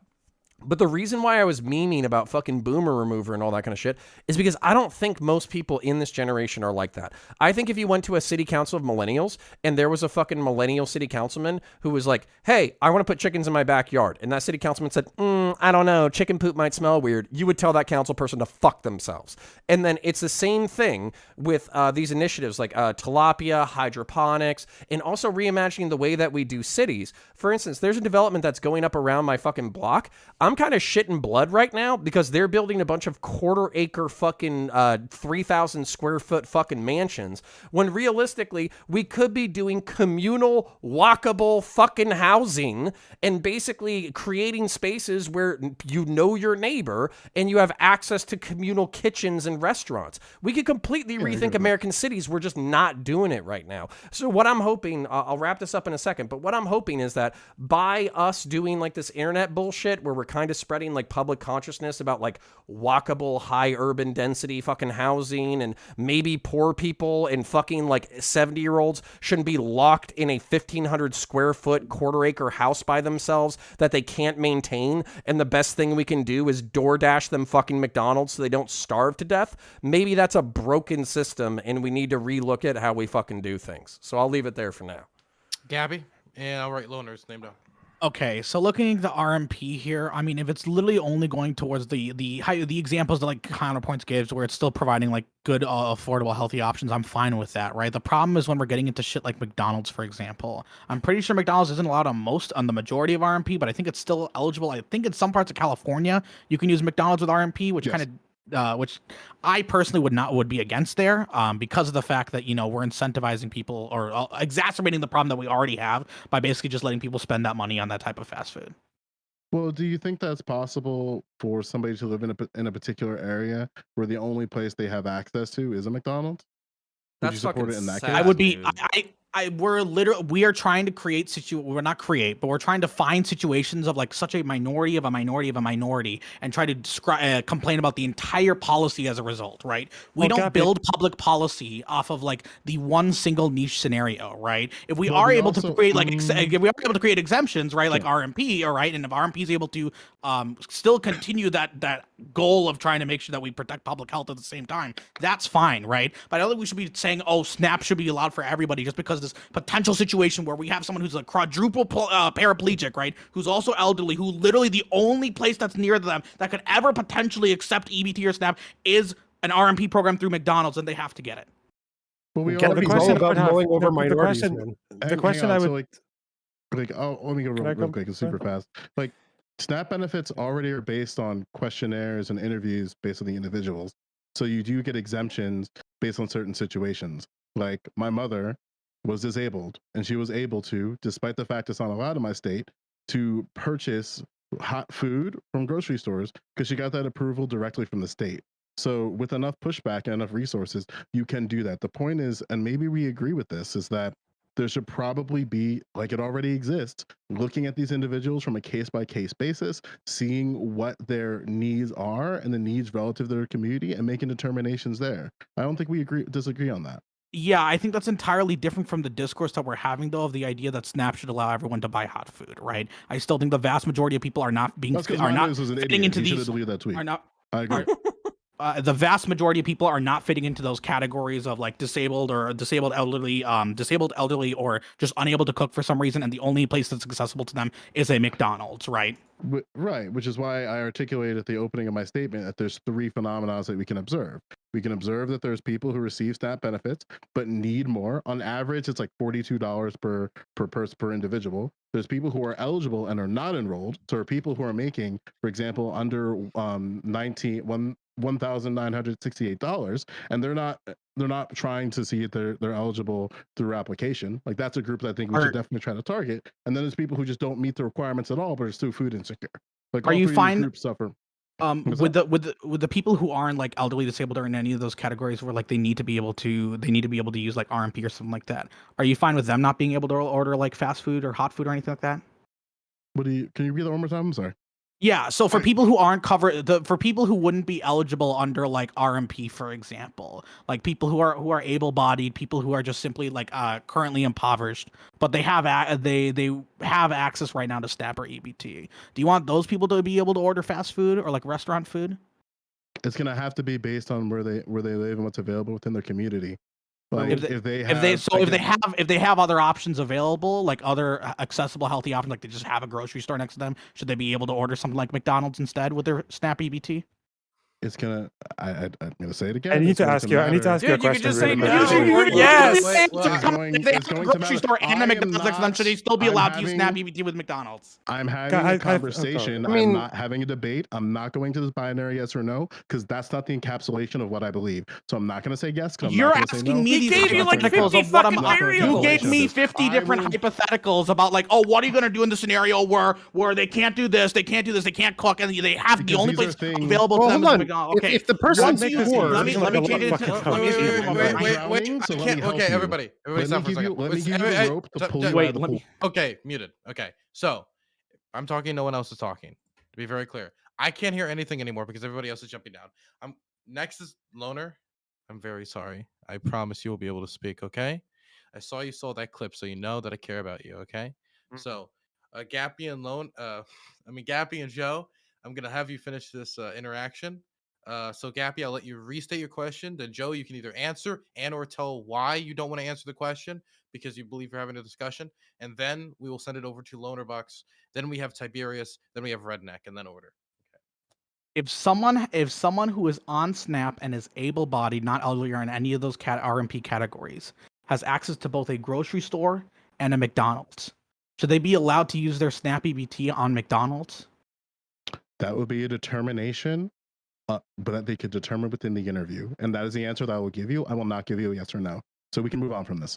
Okay. All right. Thanks for whistling. Yeah, I just really wanted to. Okay, I really want to know because as soon as this Twitter discourse started, I was digging for this a bit earlier, and I could find no evidence that restrictions in SNAP actually changed the consumption patterns of the people on them.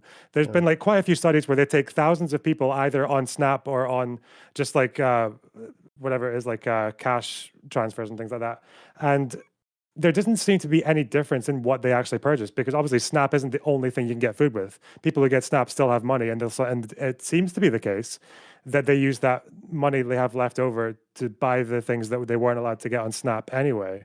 Unless anyone has any evidence that restrictions on SNAP actually restrict the consumptions of those foods. Yeah, Why do you care? No, because I care about outcomes. I don't see why you would restrict something if it's not going to change because you have to pay admin costs for restrictions. Because if you're talking about like social promotion of a behavior, then the state has an interest in not promoting negative social behaviors. And also, by the way, this is like super fucking simple for me. So why? Okay, so let's say that there's like something to buy food and then we're giving it to drug addicts and it's like, well, I mean, they seem to get drugs anyways. Why don't we just release the restrictions on how they spend their money? I mean, they're going to buy drugs anyways. It's like, well because the state shouldn't be incentivizing fucking the purchasing of shit that makes them fuck up their lives. That's why.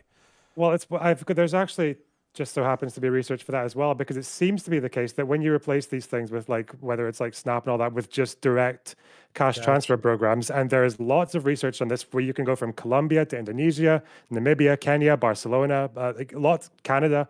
It seems to be the case that just direct cash transfers actually reduce not only like poor health choices, but also like drug use. And if you've ever been on welfare, this makes perfect sense because, for example, like, I'm going to use anecdotes because we've been kind of going off hypotheticals for the whole discussion. But when the only time I ever smoked regularly was when I was on job seekers allowance, because what you need to understand is, like, when you're in that situation, when you're in poverty, or when you're like through that stage of hardship, it turns your brain into fucking goo. Like, the amount of stress, the anxiety, waking up in the middle of the night because you think you missed an appointment, or you have to like apply for 30 jobs in a week, the humiliation, the stigma, having to like ask for help when you really don't want, like, all these things play an effect. And then that actually, like, in the moment, it just felt like the logical thing to do, to spend a fifth of my benefits on cigarettes a week. And like, this is what happens. And okay, I guess you don't like the principle, but if all you're going to give me is that we have to pay the admin costs to restrict fast food, even though it doesn't have any effect on whether or not they will consume fast food, then it seems like you're just kind of going on a bit based on, like, I don't know, like a feeling of principle rather than outcome, which seems kind of odd to me. You're infantilizing Sure. people, thinking, oh, you clearly don't know how to run your life. I'm going to come in and just tell you what to do, stupid, because you can't fucking figure it out. No, but Yes, that's what I'm saying. But if the person, if the person has, let's say in Gappy's fucking neighborhood, right? You have a McDonald's, okay, and you have food that you can buy with EBT. You still, if you're going to get the McDonald's as opposed to the free food, or the food that you can buy basically free because you didn't have to like pay anything for it, okay, and it'll last longer and stuff like that. And for some reason, you're still going with the McDonald's, okay? It's because you have other fucking concerns, okay? You don't, to people, a lot of people have bad life habits because their fucking life fucking sucks and they can't deal with the rest of it. So they're just like, I'm just going to fall into this pattern of eating shit because I have bigger problems in my estimation at this point. Okay, I can't work on this right now. But this is the broken morality of our society, okay? So you should be able to work a job, pay your bills, and afford decent food. Okay? That's the way things should be. That is not the way things are. Okay? So when you're saying, like, you're making a moral indictment of people who are falling onto benefits, I would say under the ideal moral system, my answer would be yes. In the ideal, that it would be very rare for people to end up on government assistance unless they're seriously fucking up because we've enabled them to succeed. This was maybe like 20 or 30 minutes ago. But I think that Stardust brought up the fact that, like, single moms sometimes are reliant on fast food because they can't, they don't have time to fucking cook. Okay, Gappy is right that within a 60 to 80 hour work week, you have time, but I'm a fucking parent. I'm exhausted. I have a partner who loves me and loves my child, and we both work. And guess what? Sometimes we say fuck it, and the kid eats chicken nuggets because that's what we need to do in order to stay mentally sane. So what I'm saying is, when we have single mothers, when we have people who are working full-time who can't afford decent meals, when we have people who are working full-time or even 1.5 jobs, and they're still qualifying for government benefits, this is a broken fucking system. So I'm kind of you're making like these moral arguments about like, or no, you weren't making moral arguments. You were making outcome arguments based off of like a pattern analysis. I think there's a shitload of variables that go into this, but you're right. I'm making a moral statement if there were other fucking factors that were addressed. I think Americans should be able to work one, maybe 1.2 jobs and be able to have a decent fucking life, and we're not there right now. So you're right that the outcomes are probably better based off of your like mono-variable analysis. I'm talking about this concept within the ideal. So are you for restrictions now then, or against them? We'll let you answer the question, but then we got to go to the list because Tiberius and Redneck have been waiting a while. Yeah, I still would be, but I would also be for solving the other variables that I'm talking about. I don't think the conservative movement in the United States of America should mean fuck any social progressivism and also anarcho-capitalism. I hate that is modern conservative American politics, and I want to change that. So just really quickly then, but you said that you've even given me this example of you being an exhausted parent who sometimes, sometimes actually getting chicken nuggets for you and your kids is actually the right thing to do because you don't have time, you're tired, etc. Oh, it's not the right thing to do. Well, in the moment, it's like it's the thing that it's like it makes sense. I'm gonna do it. And Yeah, so I'm just wondering if you've got someone's head. so if you've got like a family that's on food stamps and they maybe have had one of those weeks where or they're at the end of the day and they're exhausted and everything, like all the shops are closed within walking distance, whatever, and they can't go further, but they can't use their food stamps on fast food because of what exactly? I don't get it. Okay, so the moral indictment here is that if you're reliant on the government for assistance, and let's say all the other variables that we were talking about were actually there, where working a single job, you could actually support yourself and a partner and maybe 1 or 2 kids, especially if both partners were working or one partner was working and one was working a part-time job. If that was the economic strata that we're in, but you're breaking the mold of that social prescription that's being imposed upon you by economics. If you are reliant upon the external entity for your survival, then yes, you should have a higher threshold of behavior where you have to do food prep, you have to cook groceries, you have to fucking take care of your shit so you can fucking get on the right fucking path. And by the way, here's the other thing about it. Some of this shit is, hold on, some of this shit is based on, well, this is the variable that I was going to address, is straight ignorance. It's straight ignorance. When I was a 19-year-old person, I got fast food, not because I basically, it was good for me or anything. It was because of convenience, and it was because of ignorance. I did not know how to cook myself decent meals, so I didn't, and I suffered as a result. So what I would say is, if you solved the economic issues that I brought up, and you solve the educational issues that we brought up, where people actually know how to fucking cook for themselves, then absolutely I think it's perfectly acceptable to impose this moral intuition on them. Okay, I think you can maybe take this from like a slightly different angle. Then, let's say like a basic psychology example. So I'm guessing, do you know like the difference between like positive and negative reinforcement? Like teaching through punishment versus reward. Yeah. So I think that's the idea then, because that's why like there has been success in positive reinforcement by saying that like your food stamp is worth more in a farmer's market than it is in a fast food place. That actually does produce good outcomes. But that's why I'm just wondering, like, the negative reinforcement is like, I just don't understand like what it's Dylan, based on. This will be my last point, and I'll shut up so I can cede the floor or whatever. If you want to make people have access to fast food and you want to make their point system worth like a quarter less with fast food versus like, fucking double points for fucking better food, then yeah, sure. But it's literally got to be like a fucking tax on that ass where you can't fucking survive off of just McDonald's the entire month.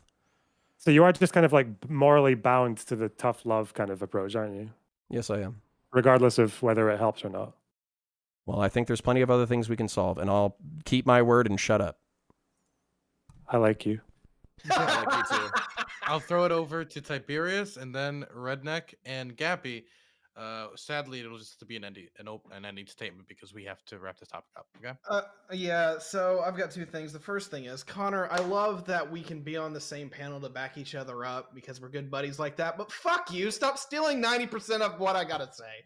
On the other side of that, there is a conversation about what we should do regarding like I want to have a conversation about what we should find as the acceptable standard, right? Because the big things that I think that you should be able to afford out of the gate, otherwise you kind of be seen as a failure. You should be able to pay your mortgage or your housing bill, whatever it's your rent, what have you. You should be able to pay for food, and you should be able to pay for utilities. If you're not doing that, like, don't get me wrong, systems can be screwed up, but I feel like that's more of an indictment on you than it is the system. However, we've been talking about how much the system's kind of screwed up too.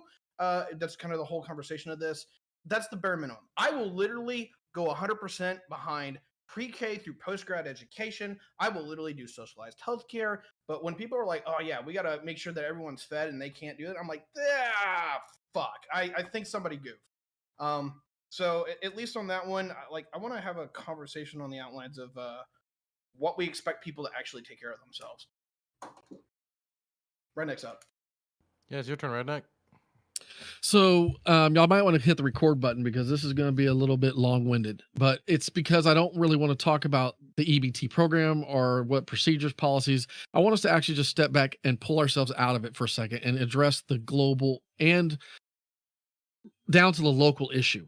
This is something that we can fix, as we've all said. We all have our own little ideas about how we can help, like with aquaponics, hydroponics, micro gardens, all of these programs that the government could help facilitate, truly facilitate to feed consumers. But we also don't look at the businesses themselves. We have created a culture in America, just as Counter said. It's like he goes to McDonald's because he wants to. And just like Lonerbox, I have to commend you for admitting that during that time of stress, you said, fuck it, I'm gonna get some cigarettes. Wholeheartedly understood, agree with the personal anecdote that you gave. I applaud you for being honest about it. And I think that those of us that have been there understand, and I'm not sitting here going to say that I don't want a program to feed people that not exist. But I do want to say we have a lot of gluttony in our programs that do exist. Corporations are like Amazon can ship to your fucking house groceries. So if that's the case, then why does the government not create a subsidized program or have a program that will take this funding and create an Amazon, aka for all the extra Walmart food and all the extra Amazon food or the dented fucking can or whatever it is, the consumable that's still good, but doesn't or can't meet a sales standard? We would still have plenty of food that could be boxed and shipped directly to a person's home. That would include the disabled. We could have air fryers. All of these gluttony of products we fucking have on Amazon could easily, by Mr. Jeff Bezos, be subsidized by our government with the foods or EBT programs to put all of these people that qualify at X mark to get all of these things and to continually get a good Weight Watchers type of program that has constantly good food shipped directly to their door through technology and donations. We don't actually have to have government pay for this. We have gluttony already. We have overabundance of it. And our overabundance could probably feed a few third world countries, including Mexico. There are some of their parts of their countries in South America getting down into their regions. We could, because HEB, fuck it. I'll call HEB out. HEB out goes all the way from Texas down into Mexico. And I know for a fact they have a ton of extra food. Tons. So why aren't we pushing? If we really want to sit there and say this, and we really want to talk about this, then let's go full mask off and call out the corporations, call out the government for not coordinating something here where literally you could take care of everybody's issues without talking about giving somebody a card or having their stress, sorry about the dogs, or having their stress rock their, because they have to get put in a situation to feel like they have to go ask for some help. Ship it to their home. Make it happen. That's where I'm at. Red, I have a question for you. Well, we got to wrap up. It's so... Oh. Okay. We got to wrap up. I'm sorry. But I'll let you go first so you can ask your question so he can answer it, okay? There you go. Okay. So I have a policy prescription for Redneck, and I'm very curious of his answer. If anyone else wants to engage, that's fine too. Here's what I want. And this isn't like fucking like walk someone into a trap. Like, this is directly what I want. I believe if your business has more than 250 employees, you should be dedicating 40% of your profits to the community that you are in, period. Otherwise, we'll tax you the difference. So I'm curious what you think about that. If you want to create a co-op, go ahead. I think the government should wholeheartedly allow. I think I heard who was it that I don't even say that dude's name. I heard him discussing co-ops about one of the debates back in the day. And in America, you can set up a co-op that does exactly that, where you could have a collective of multiple companies. And understand, I mean, I've jokingly told you I'm raising chickens, but I want to do that too. I want to create something for my local region in northern Wisconsin because we have rural America and there's no place to give. Like, I was being told I couldn't give more eggs. I don't know if y'all remember me telling y'all that, but it was like, wait, I'm giving too many eggs to the food pantry? Are you fucking kidding me? I can't donate more eggs? Like, you understand that the local government restricts you from giving to people that need. Okay, I'm just saying, man, it's just odd. You have anything? That was ending statement, Redneck. Anything else? Oh, okay. Next, I'll throw it over to Gappy. I agree with a lot of people who are saying that we can probably find other issues like or other solutions that are probably more beneficial. For example, cash transfers and just trying to make sure that people are able to have a living wage in the first place. But to actually like go back to the original question as to whether or not SNAP EBT people should be able to eat hot food, I don't think those types of issues or those types of alternative solutions are really relevant to that specific very niche topic. Although those solutions are probably a lot better than what we have right now.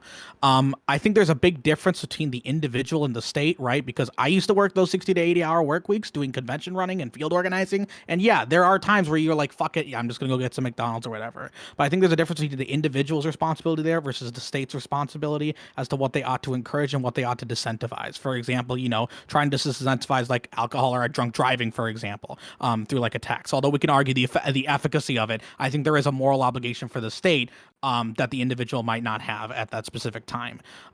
If people are saying, you know what, SNAP and EBT should be allowed to be used for whatever, then I hope those people are also against the sugar tax and are also against repealing corn subsidies, because those are the types of things that create those foods that people would want to get from hot foods or fast food places off of SNAP or EBT. The last thing I want to say is I just think it's very telling that in the hypothetical where someone who is able-bodied, still covered by SNAP, and has access to both grocery store and McDonald's, basically it's that hypothetical scenario where someone is antithetical to all the different categories that RMP covers, that I couldn't get an answer from Joe as to whether or not they ought to be able to get hot food. Just, I'm not going to answer that question. If we're going to say, oh yeah, we should make sure that they're able to get hot food because of the RMP situations, and then someone isn't covered under that RMP situation, and then all of a sudden we can't answer, that's very telling as to whether or not people have actually thought through this topic.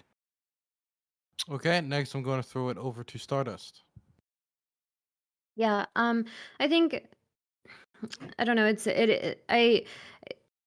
I do still think that we should allow there to be an option for people to get a hot food, but I heavily agree with incentivizing healthy food over fast food instead of fast food.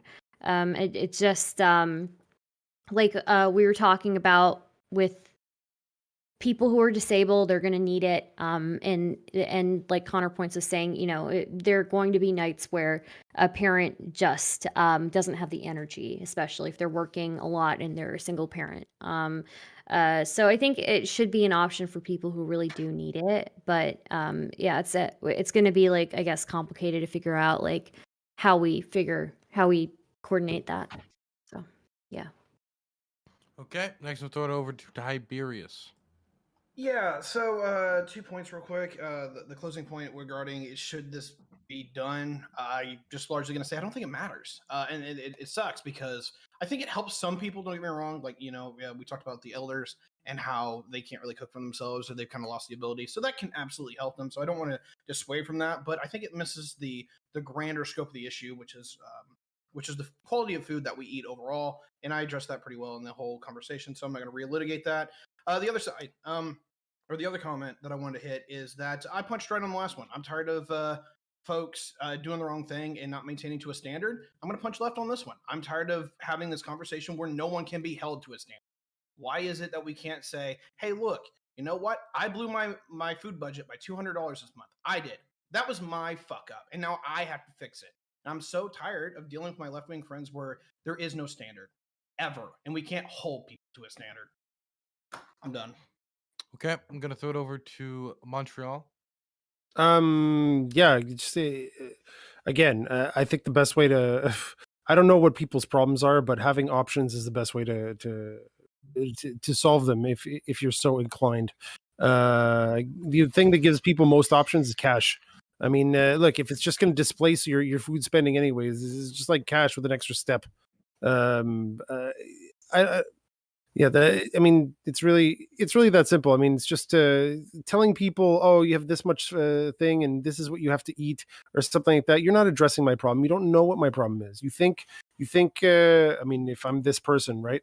You think, I guess I'm too stupid to understand like eating, and you have to start making decisions for me. You know what? There's no real version of Canadian food stamps or something, but at one point I got tickets to buy certain food. At one point, I knocked up my girlfriend when we were in our very early 20s. Okay, and we were poor, trying to run around with this kid, getting it fed, and there were some government assistance programs, local donations. Redneck, you might like this. Local donations. You could go to a place and buy baskets of nice, healthy food, real cheap. And honestly, it fed us.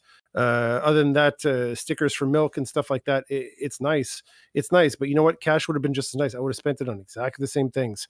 All right, because I have other concerns right now than my eating, whether or not I'm eating chips and if I can buy them with my government, I don't know, tickets or something like that. I'm not thinking about that. I'm thinking about like, holy shit, how am I going to fucking put a roof over my head? I'm so fucking tired. This baby's not can't stop screaming.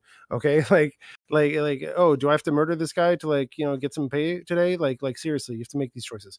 So it's like just give cash. Just give cash. It's the coupon for everything. But why even go that far? Why can't we use technology? I mean, for fuck's sake. Closing, buddy. This is closing. Okay. The reason you can't use technology is because you can't just use technology. Systems have to be built, and those systems need to have people motivated to actually put into them and maintain them. Okay, and those relationships that are self-sustaining have to be found. They can't just be implanted, and that's another great reason to not just impose what people's spending are. You can't just impose good habits on people. The pathways to good habits need to be found and self-sustaining, and the best way to do that is to give people more options so they could find the path that actually fits their lives. So, Okay. as I was saying, can I just No. can I just No. No. okay. I gave it away earlier because I didn't know it was closed. Well, I told you it was closing, and then you were like, whatever. No, and I you did said, not no, tell me. Yes, I closing. did. Yes, You I did. didn't I said, talk yet. yes, You I didn't did. talk yet. 100%, Redneck. All right. I said it's closing. Do you have anything else to say? And then you shook your head. I apologize.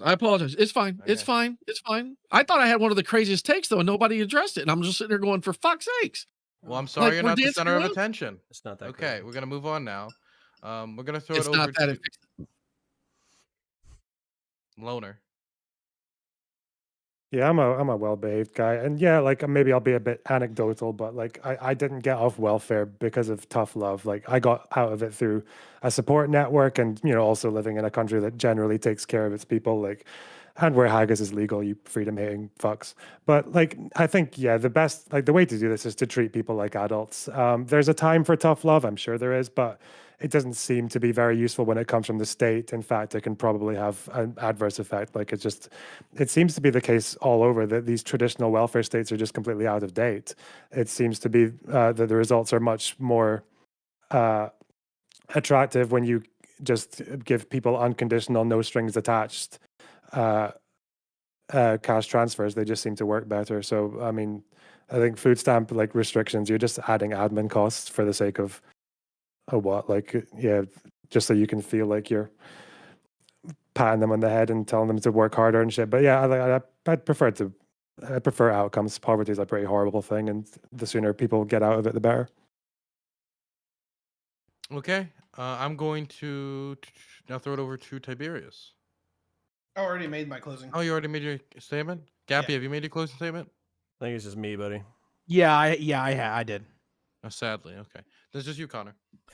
Yeah, so if you could, I don't think this thing exists because you did like a multivariate analysis, Loner Box, that would require a lot more things to bore down into rather than just like cash transfers, have benefits for everybody, this, that, the other.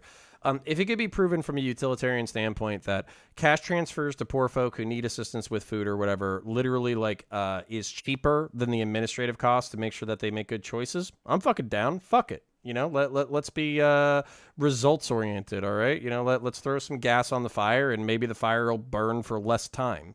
But the thing about it is I'm actually more keen. So for instance, like if this incentivized a problem, whether that was like shitty public health outcomes or shitty family outcomes, I'm not just looking for a single problem with a single solution. I'm trying to look at a cohesive and healthy society. So if that wasn't the case, where administrative costs exceeded, the cost that it goes to society, then I'm perfectly okay with the other suggestion that you made, which is fast food or hot food is available to people who are on EBT or SNAP, but at the same time, there's a penalty. So your dollar goes twice as far with healthy options. your dollar goes half as far with fast food. That way, you're literally telling people within an economy that you are making choices that affect your future. If you fuck off and you spend your entire budget on really, really, really tasty dog shit, you're going to be broke a week before fucking payday and you're going to be fucked over. Whereas if you get the healthy options, not only you're going to feel better, not only is your life going to be better, not only are you going to be able to provide for your family better, then you'll be able to basically get your shit together and make every dollar stretch until the next fucking payday. So you're basically incentivizing positive behavior for that. I think carrots and sticks work simultaneously. And finally, to basically Stardust's point, if there's a night where working class families or single mothers are like, fuck it, if I have to buy groceries and cook a fucking meal for this screaming child, I'm going to lose it. Then they have the ability to make a choice in order to buy fucking chicken nuggies that night and survive and maintain their mental sanity.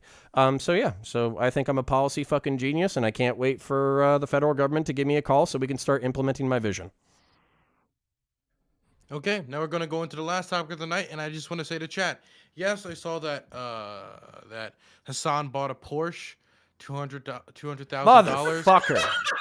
I saw it, Is this memes or not memes? and Not I, a of meme. course, I By the way. saw it, and I would like to thank him because the more shit he buys, the more likely I'll be able to buy a Porsche through What a hosting debates about it. Fucking idiot. What if? Well, He's a working class fucking streamer. idiot. Okay, wait, he understands Connor, the struggle. Connor, do you own a Porsche? No. Then you're the real idiot, huh? Haha. Thank you for Porsches. I Can we didn't think just about use that, did Yeah, you? you're right. Shouldn't have served my country. I should have just been a beautiful dumbass on the fucking internet. You're right. Yes. My Yes. bad. Okay, so now we're gonna go on to the last topic of the night. I want to say everybody in chat that putting on these shows takes a lot more work than you think. Appreciate any subs, donations, or anything you throw my way, or just check out my YouTube channel. We also have a Patreon. You put exclamation point Patreon or exclamation point YouTube in chat. You can see both. Now we're gonna go into the final topic of the night, and that has to do with firearms on school grounds. The Wisconsin GOP, and I've sent out the article. The Wisconsin GOP has proposed a law that would not only lower the age that it would be necessary for you to open carry to 18, but it would also make it so you could have guns in the cars and parking lots of schools, so guns on school grounds. I wanted to ask you all what was your opinion on said legislation. If you have yet to read the article, tell me, and I'll give you a little bit of time so you can read it now. And I'll start with Connor because I know he has an opinion on it. Yeah. Actually, if it's not allowing kids to conceal carry on campus, then I think that's acceptable. And the thing about it is, like, I don't... The people who are abiding by fucking gun laws are not your goddamn problem. It's the fucking psycho who takes a fucking gun, brings it to fucking school, not because he's going to go on a hunting trip or he's going shooting with his friends after school. It's because he wants to fucking lay waste to his fucking peers, okay? That person is completely different than the law-abiding fucking people inside this country. And they're also discernible. I don't know how on a federal level we don't have a school resource officer / guardian program that basically makes it so you either have a guardian or a school resource officer for every 500 students in America. I basically don't understand why we're so fucking lackadaisical about this. We're either getting rid of fucking guns or we're dealing with mass shooters and terrorists. If we're going to deal with mass shooters and terrorists, then we actually need to act like that's still a real possibility. Statistics are like you're going to get struck by fucking lightning, but it's just like a fire drill. I did a fucking fire drill every goddamn fucking year of my goddamn high school and fucking middle school. It's the same fucking shit for this, unless we're literally talking about repealing the Second Amendment and getting rid of guns. So if we're not talking about the Second Amendment and repealing guns, then we need to find middle ground where law-abiding gun owners don't feel discriminated against and people can protect themselves against active shooters and terrorists. Yield. Okay, so for everybody in chat, it seems a lot of people don't know about the article. So Wisconsin, I'll just read it, a small portion of it for everybody. Wisconsin Republican lawmakers passed a package of bills through the state General Assembly Thursday that would expand the right of gun owners with concealed carry permits and lower the it was concealed carry, not open carry, and lower the age necessary to obtain a concealed carry permit from 21 to 18. The other bills would allow those with concealed carry permits to have guns in their cars while on school grounds, allow firearms in churches and other places of worship that are also on the grounds of private schools, and force the state to honor concealed carry permits from other states, according to the Associated Press. There you go. Okay, now I'm going to throw it over to Gappy. In terms of just lowering the concealed weapon age from 21 to 18, I think one of the representatives who was in support of the bill made a good point. Like, if you're old enough to fight for your country, if you're old enough to sign contracts, if you're old enough to vote, you're probably old enough to be responsible for your rights and be able to protect yourself. So in terms of just lowering the age from 21 to 18, I'm probably fine with that. They do have a right protected under the Second Amendment. I do hesitate to believe that we should let them bring it into school grounds, though, specifically. I think we can probably make an exemption for that in particular. There are areas where we ought to make exemptions to make sure people aren't bringing firearms in there, and I would probably say a school is one of them, for the same reason that we're probably not bringing guns through TSA security and into the remainder of the airport or on an airline. Okay, I'm going to throw it over to Lonerbox. Listen, all right. I like living in a country without guns. We can't expect that from the United States of America. So the more I think about it, I think we can just go the other way, right? Wouldn't BLM have been much better if all the BLM protesters were armed and all the counter protesters were armed? Wouldn't that have just secured a much more mutual understanding? Fuck giving the school kids arms. Give the fucking elementary school kids guns. Give the babies guns, and the entire country can just prosper in a mutually assured just level of destruction. Be fine. Peace on earth. If you kept talking, I was about to start playing the American National Anthem. Thank you, Loner. I'm going to throw it God over to bless. Joe Lewis. Yeah, I mean, I need to hear reasons why people would want to expand gun rights to allow firearm on school grounds beyond SROs, police officers, and individuals already approved by the state were applicable. And something I'm really confused about is Senate Bill 619 doesn't allow firearms to be carried on school grounds. It simply maintains the option to have license to carry a concealed weapon, or sorry, to the license to carry a concealed weapon or law enforcement ID, so that card holders and licensees may carry a concealed firearm in other states that require a license, so they do not break federal law within the school gun-free school zone code. The bill does not change the current state's gun-free school zone law that allows a license to carry a firearm in the school zone where anywhere but on school grounds, and allows a person who has a law enforcement identification card to carry anywhere in a school. So I don't know where this idea of guns in the school grounds goes. We already saw this issue. Police officers, SROs, and individuals that the state determines that need to have a gun or is able to have a gun on school grounds. This is pretty much solved. But again, like, we're kind of fighting some things at different angles, but I'm curious to see what people think. School shootings are a myth. There's different problems, by the way. Okay, throwing it over to Montreal Player. I was reading this, trying to do goddamn research. If the state goes more lax on the gun laws, or do the counties or cities not have the power to be more strict on them as per their localized environments? It seems like the gun death thing per capita is really a problem with dense populations, at least in America, if you split it up by county. So it seems like the environment really affects, like, the environment you're in, or whatever environmental factors you're in, really affect the rates of people either committing suicide with guns, or killing each other with guns. And maybe the laws should be customized, I guess, to deal with those different environments. And I kind of want to hear people's thoughts on it if you're going to discuss it. But yeah, that's it. If having a more libertarian approach, I guess, on a broader scale, but does that leave it open to have, I guess, more localized environments be more strict if they feel it's necessary to protect their populations? Okay, you're throwing it over now to Redneck. I showed y'all earlier my Wisconsin concealed carry. I'm in Wisconsin, and the law is proposed. Well, it's probably going to get vetoed because the Democratic governor, he's not going to let this shit fly.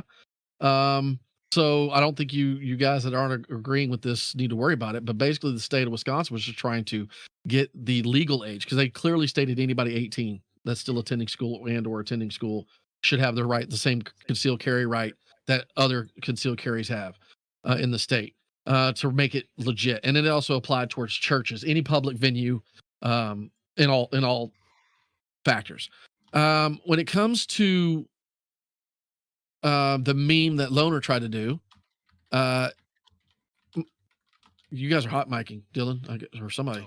The biggest thing that I'm laughing about is we kick the shit out of y'all with guns, and the reason our government hasn't completely owned us is because we own guns. So I love the meme that, because I do want everybody to have guns. I want every protester in America to walk around with a gun. I want every kid that's able to carry a gun. I want every fucking body to have a gun. Let's go full mask off, because I'm sort of like Connor. If we're gonna do this, if you either want to get rid of guns, then get rid of all guns, melt every fucking one of them, including every military gun. Nobody can have a gun, or we all have guns. Period. And any restriction, any kind of laws is basically goes against the constitutional right. And the Second Amendment has been played with way too much.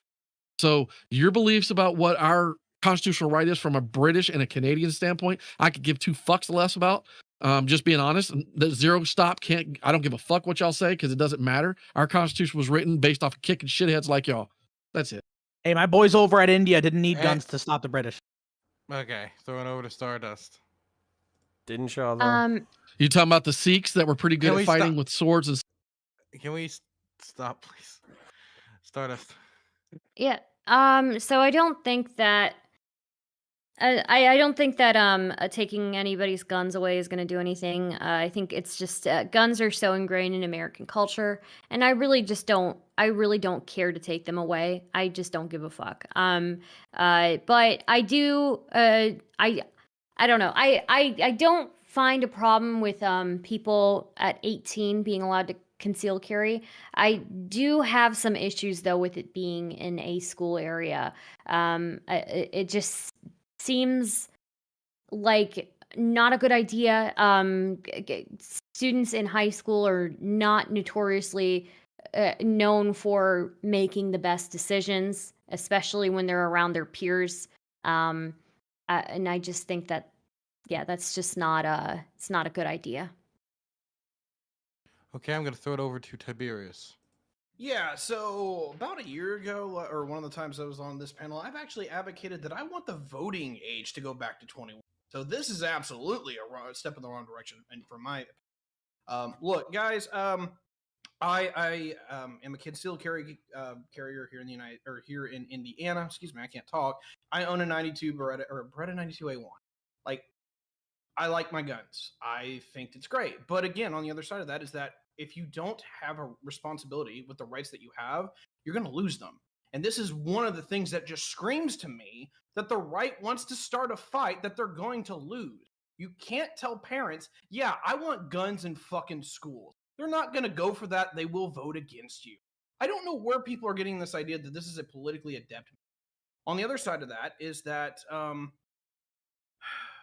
least the long way that I want to put this short is that I believe in gun rights, but if you're not going to be there for when you need to be sane with the gun rights, we're not going to have them. Just be all end all. We're not going to keep them if this is the mentality that the Republican Party wants to keep going with. I'm done. Okay, now we're gonna go into opening statements. It seemed Gappy rose his hand, so we're gonna throw it over to him. Okay. It sounds like all of us are in agreement here that just lowering the age to 18 seems fine in theory, right? It's just mainly the issues with schools. I think somebody brought up. I think somebody brought up during opening statements that this isn't actually changing stuff in regards to schools. Reading Assembly Bill 495 is one of the bills that's being proposed. It's very specifically changing the gun rights, gun-free school zones section of Wisconsin law, so that basically there is no basically people who are bringing a gun into school are now exempt basically from possession of a firearm charges. So these bills are definitely doing that, although they are in separate bills. There is definitely a bill being proposed right now that would allow people who have concealed weapons permits to be able to bring it into a school. And then the logic being that if they have another bill that's lowering it from 21 to 18, then an 18-year-old with a concealed weapon would be able to bring it to a school. That's all. Yeah, I brought that up. That's why I specifically mentioned SB 619. Yeah, so isn't this kind of the point though, that like, all right, I'm good with you, high school's prohibited, all that kind of stuff. But is there anything saying that, like, so for instance, Joe was saying that guardians, SROs, police officers are the people who can carry firearms legally on the stuff. And then if I remember the bill correctly, you were basically saying that it was like the premises, right? Like the parking lot. But if you're a concealed weapons permit, you're not supposed to be walking around in a fucking high school with a pistol, right? Is that to me or? Yeah, I was asking. That was the impression I got from your statement. Yeah, the one that I was mentioning was SB 19. Oh, sorry, SB 619. Because that had nothing to do with the idea of things on school grounds. But then obviously there's a separate bill, but I didn't mention that in my argument in interest of time. But they're strictly talking about 18-year-olds and concealed carry and just trying to coordinate the legality of the rights of the individual in the state. That's what they're trying to do. Yeah, but it's not going to go. It's not going to go. No. We're sitting here beating a dead horse on this. Can count the town or the school, just make it illegal to carry fucking firearms in the school or something? The school board can make it.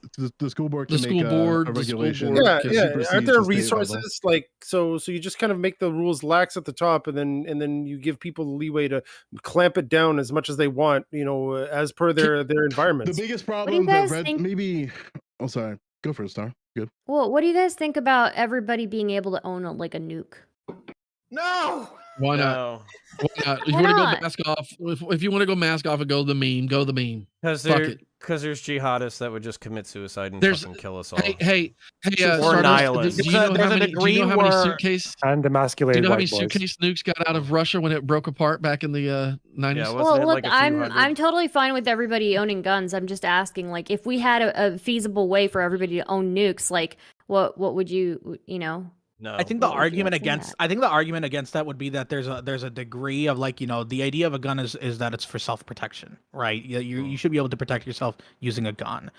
There's an element of where, like, afterwards it's like no longer really for self-protection and not really necessary, right? That's one of the arguments, and I'm not endorsing this argument. I'm just saying that's one of the arguments made for assault weapons. It's one of the arguments you can make against people owning a tank. It's one of the arguments against people owning a nuke, for example. A tank actually is a good idea. A tank actually would be really great. You can't own tanks. So if everybody can own a tank, then you are would very be great. safe in a tank.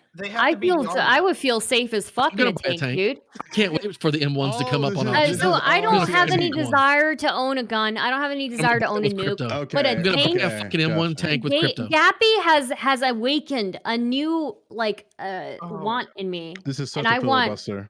I'm sorry. I didn't mean to filibuster. I'm sorry. I got two things here real quick. Number one is that the reason why you can buy a tank is because they're supposed to be de-armed, and what it basically falls down to is that Tiberius keeps going. You can have firearms, but when you get into explosives level stuff like bazookas and shit, yeah, that pretty much just never flies. That is highly regulated by the ATF. That's regulated by, heavily regulated because of collateral damage. So, like, yeah, you can drive a tank, you can drive it around, but you can't make a fire. So I mean, there's levels where you kind of have. Could I just have a gun on it then? Yeah, could you just mount a decent gun on it? So the other thing that I wanted to get, I forgot this in my opening statement because I literally had like a seizure in the measure of it. When it comes to truancy officer, or not truancy officer, sorry, school resource officers, this is actually one of the big things that I think the right's fucking up on. We're pro cops, aren't we? We fund our police departments. Now, if we can actually figure out that school choice is a terrible thing and start funding our schools, we can have school resource officers. We can instead have one officer for every 200 students. So our kids will be safe and they will be protected when they go to school because there will be somebody with a gun.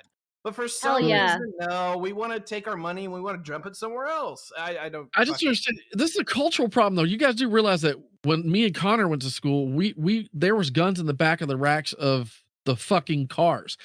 In the parking lot, multiple guns, like 5 or 6. Your teacher, most of the time, what year? What year? This would be all the way up until the 90s, right? Up until early 90s, late 80s. Well, seriously, like you guys understand that we literally, this is a cultural issue of now. This is that our government, for some reason, has look. Come on, we can play the memes all day long about this. We can play the memes about this all day long, but we need to address the cultural breakdown that's happening around guns.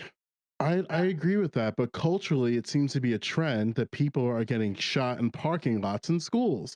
So it seems to be Because that kids Where- know how to take an ass whooping with some parking knuckles. lots in schools. That is the highest percentage of people who get blasted. They get blasted in What- parking lots, and they get what blasted in states? interpersonal. But okay, What but states? as I'm just gonna send it to you. You can I just get blasted all the no, time. but as okay, CDHS.us. That's the school shooting database. Montreal, Uh, Yeah, as but Montreal, the highest per capita like Mhm. death rate from guns is in highly urban areas. The The concentration- I rural don't think- counties have Wait, much wait, lower wait, death wait, count. Yeah, I don't The think it has to do with whether or not you're in a parking lot of the Okay, street. I can't hear myself think. So if I can't hear myself think, I can't hear any of you. Mhm. Okay, so Joe Lewis, say what you're trying to say, and I'm Yeah. gonna go to this list in a second because there's some names on here that haven't gotten to speak yet. It has Loner Bucks on it, it has Connor on it, it has Stardust on it, and Gappy is kind of like limply raising this. It's kind of hard to tell. Oh, okay, so he actually does want to be on. Okay, and Tiberius. Okay, Oh, I just wanted a high five too. okay, dope. Never mind. I'll take you off. Thanks. Continue. Yeah. The concentration of shooting incidents in schools are not school shooters. Right now, according to the school shooting database, the reason why people are getting blasted is because of escalations of situations. That is a leading percentage. Escalation of dispute, close to 40%. So, something that I'm concerned about is that we don't give teachers and students the right resources to navigate teachers and students in crisis. So, while I do believe that school shootings are an issue, but the way that we talk about school shootings in the United States does not acknowledge the problem that is being observed is that students, by and large, seem to progressively being put into situations where they're in crisis. And that should be the priority when it comes to policy. It seems like in certain states, like New Jersey, we kind of solved this problem when it comes to guns in schools. However, there's still certain issues with that, specifically when it comes to gun-free school zones and parking lots. I don't think it's fair and justifiable for someone like Redneck in my state, let's say he gets pulled over in front of my high school and then he reverts to the parking lot because of some issue, then the officer, if he sees his concealed carry, will hit him with something because he's in a gun-free school zone. I don't think that's okay. So the Was way there a that we but? tackle these things is going to be different, are going to be totally different. But we have to be like, acknowledge what the enemy is and what the problem is. And the Yeah. problem that I've observed is that students in crisis and teachers in crisis lead to poor outcomes. And these poor outcomes are leading to gun-related incidents in schools and on school grounds and school zones more broadly.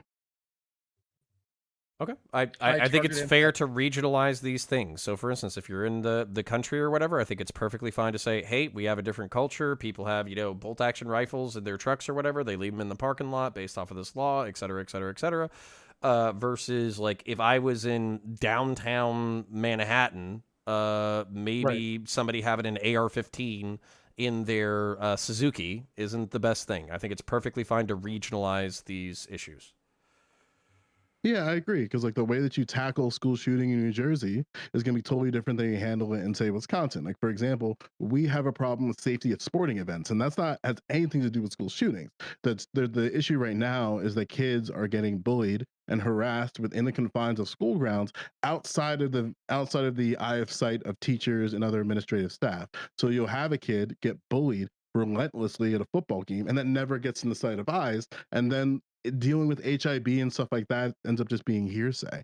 And again, like this is why I'm really big about student crisis in Jersey. However, there are certain states that don't have problems with school shootings at all. Like the concentration of it is from the East Coast and California.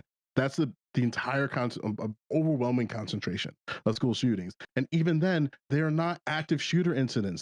They're gun-related incidents disproportionately. And it's been like that since the 70s. We did have an uptick in 2020, excuse me, or 2021, excuse me, where we just broke the metric, the highest point ever in United States history. But then we had to look into, okay, how are these incidents happening? And by and large, it appears like there's issues with escalation dispute and people in crisis, and the concept of like the differences and issues between like what's considered school grounds and what's considered a school zone, because those are two totally different things, but categorically they get roped into the same statistic of school shooting. Okay, next is going to be Loner Bucks. Yeah, Redneck. I was glad that we could have like some common ground over the guns for all thing, but like, come on, like man to man, yeah. Don't ever call me fucking British again, please. Okay, look, I agree that there's a cultural issue. I don't know if you ever, and maybe I can suggest, I don't know if you've ever seen like the problem with like guns for everyone is like you're kind of giving, and what, to overthrow the state or whatever if they become repressive, but then you're kind of, the issue there is that you give an unfair advantage to the rich, right? Because you're just a citizen with a fucking AR-15, but your opponent's like a Bitcoin chungus with a fucking AR-15 and a tank. So I don't know. There's big problems like with that. But yeah, I don't know if you've ever seen a series called Britain's Toughest Pubs. What's your position on like just dropping the guns and resorting to pint glasses and pool cues like a real man? I seriously said it, didn't I? I said kids aren't used to getting their asses beat. In my generation, a schoolyard fight was a schoolyard fight. You knew you had to meet after school at 3 o'clock or 3:30 at a certain location. And coaches were even like, you would see coaches standing around the buildings and observing and make sure it didn't get too out of hand. Like culturally, we were raised with getting your ass beat. But you know what happened? It happened in the late 80s and early 90s. It started getting where gun violence and gang violence started spreading out into the suburbs because little boys wanted to act like thugs in the hood, right? And it became like, that's why the meme is that you see massive school shooters by white kids. Like, for real. It's a suburbia issue that hits itself in the high populative areas that is exacerbated tremendously in the culture. That's not true. It's disproportionately it's school more, shootings have been done by minorities, but not white people. But do Now, when you you talk okay? about But active do you mean shooters, it about is white yes? Yeah, that's you know what he means colloquially, And right? that's still and I would say that is a non-issue said in an overwhelming the majority of meme. states. The meme. It's a look. Okay. Hang on. Did all these kids come from suburban areas? Were they afflicted? Were they low income? I'd have to look at every single year. He's I just was using making the meme. redneck. Yeah, He's good. literally just making a discernment between school shooting and active shooter. It's literally just Listen, I'm gonna be real with you. I'm gonna be real with you, Red. I'm with you on this. Fuck David Hogg. He's a fucking dirty ass liberal, and I hope to God he gets no political power because holy shit, he's gonna make the problems of gun owners more difficult and just guarantee majorities in Republican states. Like, it's fucking ridiculous to me because when we look like the problem, like, and again, like the same thing I've been saying, like as a fucking circle jerk, but it's like we got to look at the problems of why these guns end up in these places, and we have to look at it this way. But the problem is because liberals are, and like again, I see IRI, I love IRI, he's the best liberal of the bunch. But the problem that I have is, by and large, is that I see a situation of a mass shooting and kids getting blasted, and then it ends up into like we're so sad and we can mobilize for these sad individuals, but meanwhile you're not fucking giving a shit about all the black kids that get blasted at football games due to having guns illegally through concealed carry, through carry that they're not supposed to have, or in a dispute with an individual on school grounds, or dealing with gang violence or other types of situations on the way back from these activities. But that doesn't get encapsulated in the school shootings. Like, I have more students who get robbed coming home from band practice when I was teaching up in Newark than anywhere else in my fucking teaching experience, because there's gaps in these communities. And so often, because we've like hypersensitized, like, oh, guns are the problem. Like, no, guns are part of the problem. I'll agree with you, but the way that we talk about these things and the way that like the narrative around school shootings around is really fucking up what we do, like, from a legislative standpoint. Sure. Loner brought up the simple fact that's happening in Detroit. Detroit's one of the biggest cities that's going on, where you have this guy that owns a car wash, right? He owns a car wash. And he sets up these weekly fights, these brawls, these beefs, where people just come to literally get it off, and then once it's done, it has to officially be done. It's a community thing. So just like the pubs, the old pubs in these bigger cities, they used to handle bar fights. You would have it and you just scrap it out. You would literally return to a culture where you would man up, stand up for what you just said, stand up for how you offended somebody. It doesn't mean you fucking kill them. And we need to get back to some kind of, like, I don't understand where that separation, like, I don't want to kill you. I may disagree with half of you guys, and I may really dislike a lot of your takes, just like plenty of people, but I don't want nobody to kill me or me to kill nobody. You can just like a fight club in every single county. I mean, that was the culture that Redneck had back then. Look how he turned out, right? Right. So if I'm kids, why not? Fuck it. I don't know, Red. I consider an individual who's that frustrated that they want to commit an act of violence on them as an individual in crisis. And I think something that but they're taking guns instead of an ass whooping. Like, I want to. I'm saying that it seems like it's two steps before the gun. It's two steps before the gun, is it not? The guns. Do you think maybe physical violence is the kind of broader umbrella issue here? Like, why? I don't know, if you want to flex, just have a fucking chess game or some shit. Like, I'm not. Look, should give. Violence is step one. The emotional thing. He's saying bullying. We all know this comes from a culture of bullying, right? It's And not- everybody gets bullied in school. Sure. So it's an emotional necessarily. thing that You don't triggers know what it that is. then turns into either a physical or an act of violence. Because once somebody breaks, you don't know how they're going to react. And a lot of the times, and the point I was making was back in me and Connor's time, we just could only fist fight, but yet there were guns in the fucking car. We didn't go to get the gun to kill somebody. We just looked at literally, like I'm asking y'all, it's not the fucking gun. This is a cultural issue. So wait, but the Redneck, wait, Redneck. Club. Wait, Redneck. Infrared wouldn't take the boxing match, would you? There's something to that, right? Okay. And I Against wanna- who? Where's the Against who? answer? Me, of course. Well, clearly it's Like- because What? you had been Boxing boxing. for what? You hadn't boxed since high school. Obviously, that's such Yeah. a terrible fucking thing for you to Boxing misrepresent. for what and where? Boxing for what and where? I don't know. We'll make a new belt. It'll be the Hippy Dippy Fight Night belt. Hell yeah! Like Oh you my literally want a physical God. fight? Yeah, like boxing. Why not? Like a sparring match, a light fun. sparring match. Exactly. All expense paid trip one way? Which way? Well, like I got to get there my I own. don't know. don't get We'll too excited. figure- We never said we'll anything about figure it out. expenses. We'll figure it out. We can talk on this. We can definitely Okay. talk on this. No worries. Okay, continue. Sorry. Wait. The Let me go back to Saudi the list. prince hooks it up. You and Saudi Dylan in Prince- a ring. I'll call my Saudi connections and we'll figure it Yeah. out. Next, it's Connor, Tiberius, and Gappy in that order. Star, did you raise your hand?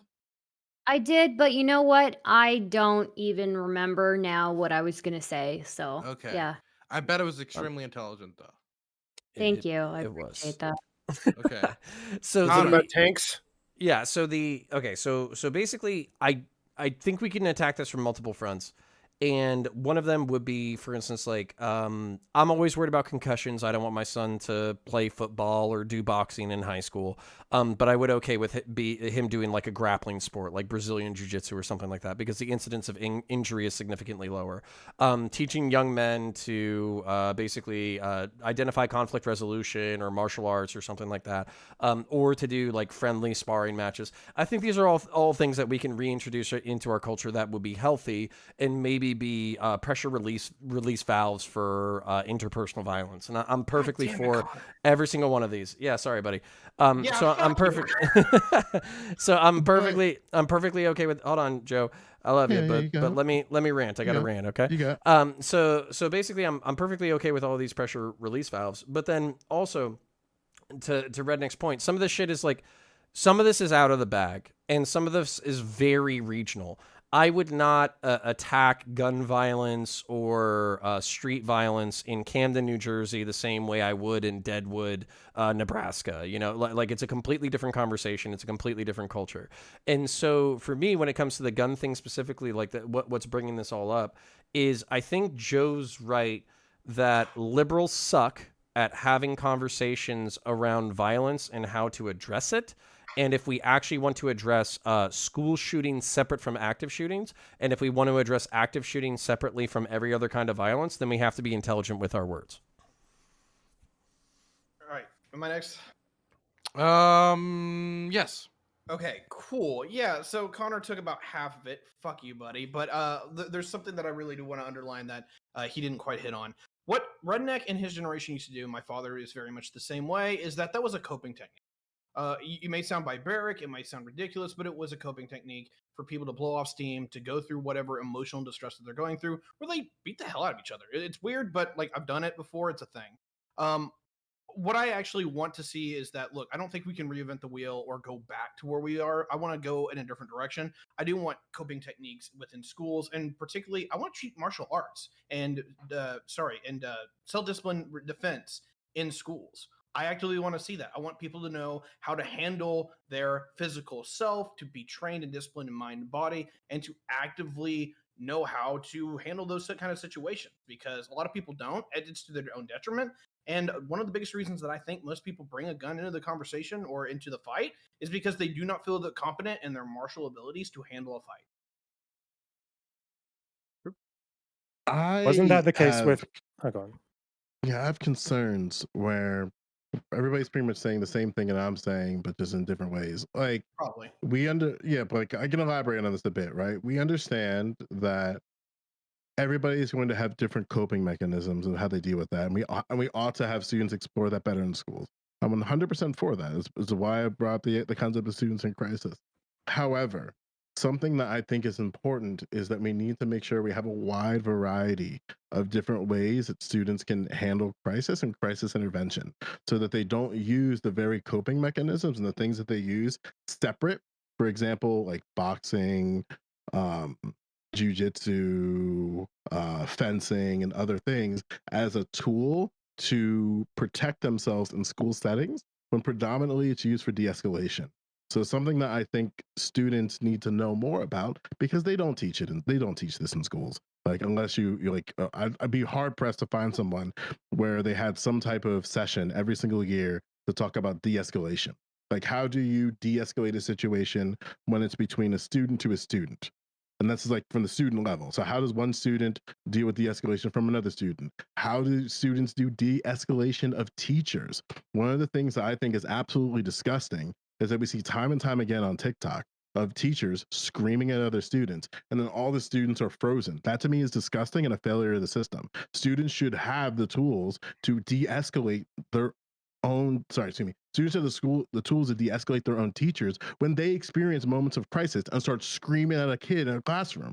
Like, they should have the tools to do that, but we just fail to do that. And then what happens is it just facilitates the very problem, because if you have that teacher who has a freak out, yells at a student, none of the students are able to do anything because they're not equipped about it in the system. That student brings a gun, blasts that teacher, and then 5 of their friends. And that's just something I'm not down with. Or worse, Joe, they bring that vehicle of destruction into the school, and then it discharges in some other way. And then it leads to the perpetuation of liberals saying that, like, I can't believe the school shooting happened. And it's like, yeah, when you don't do crisis intervention in schools, this is what you get. corporal punishment. If I What was What your do you mean take on corporal corporal punishment? What do you mean Do you know corporal about it? Bad, dude. What was my take on corporal Do you punishment know- had anything to do with do- crisis intervention in schools? Okay, How after did you, it not? okay, after you guys are finished with whatever the fuck this is, I'd love to, it's gonna I'd go love over to to understand Gappy, okay? where it is. Okay, all right, okay. Okay, I'm Gappy, just- I was looking- I have no idea. I have no idea where we're going. Gappy. Okay. Okay.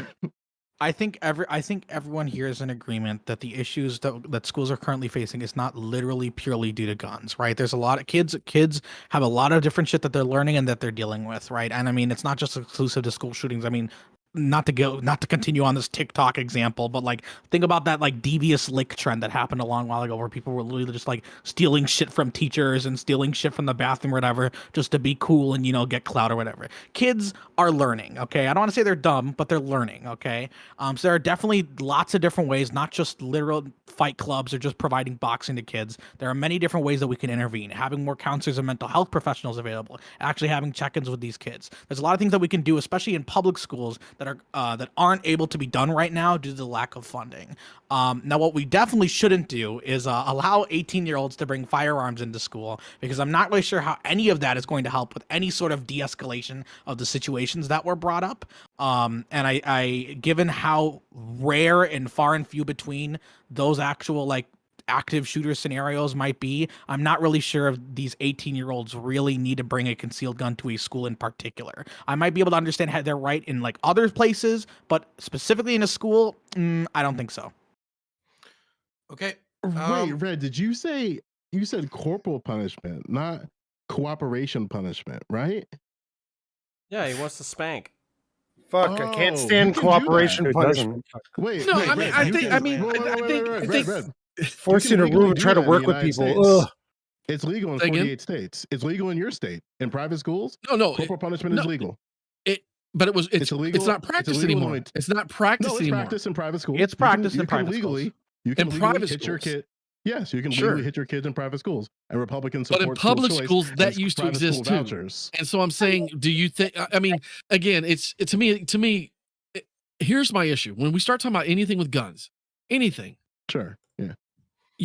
people want to curtail, just like Gary, he just said, I don't think they should be able to take it to the school, but yet that's a public place. And if they drop the legal age at 18, then that they have every right to carry it everywhere. My thing is this: the fact that we are so, our culture in America is derived strictly from the first two things in our core. Our belief that we can say whatever the fuck we want, and then the Second Amendment to back up whatever the fuck we just said. In a defensive measure, I understand that people want to take that all out of context and go, oh, fuck it, everybody have guns, babies and nukes, all this bullshit. But literally, Guns of America is about defense, keeping your government and somebody else from overtaking you in full in power. And for those rights, those bare rights, when you only have your word and a gun to back it up to defend yourself against everything else, all these other minutia questions are based off of culture and the way you're raised and your mentality.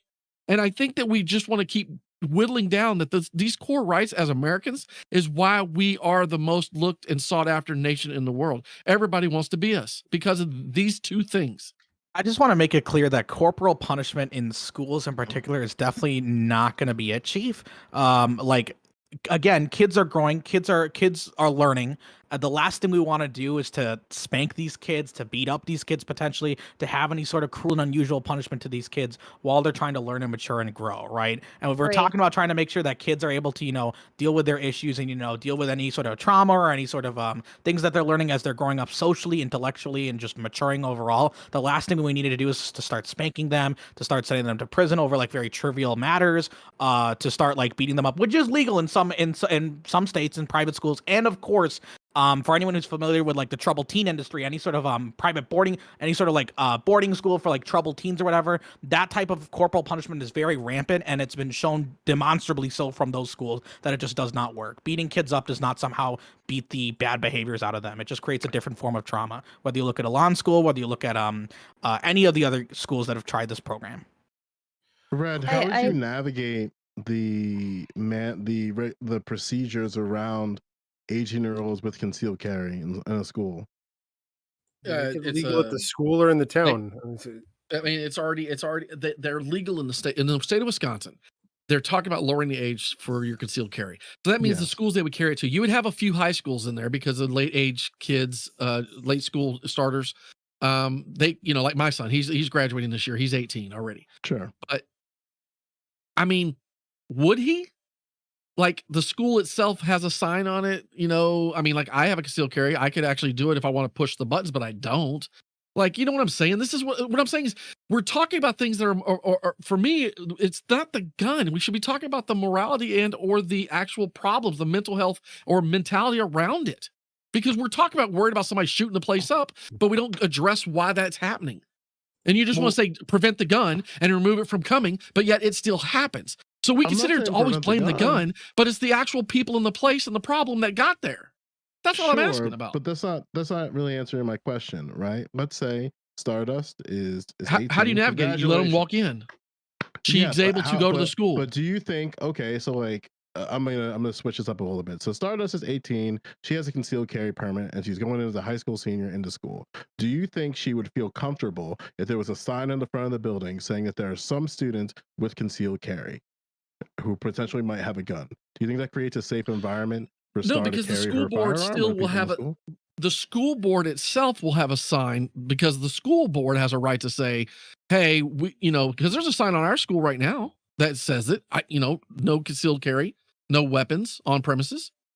Right? Sure, but what I'm saying is that let's say Stardust is the only student in that high school that has a concealed carry.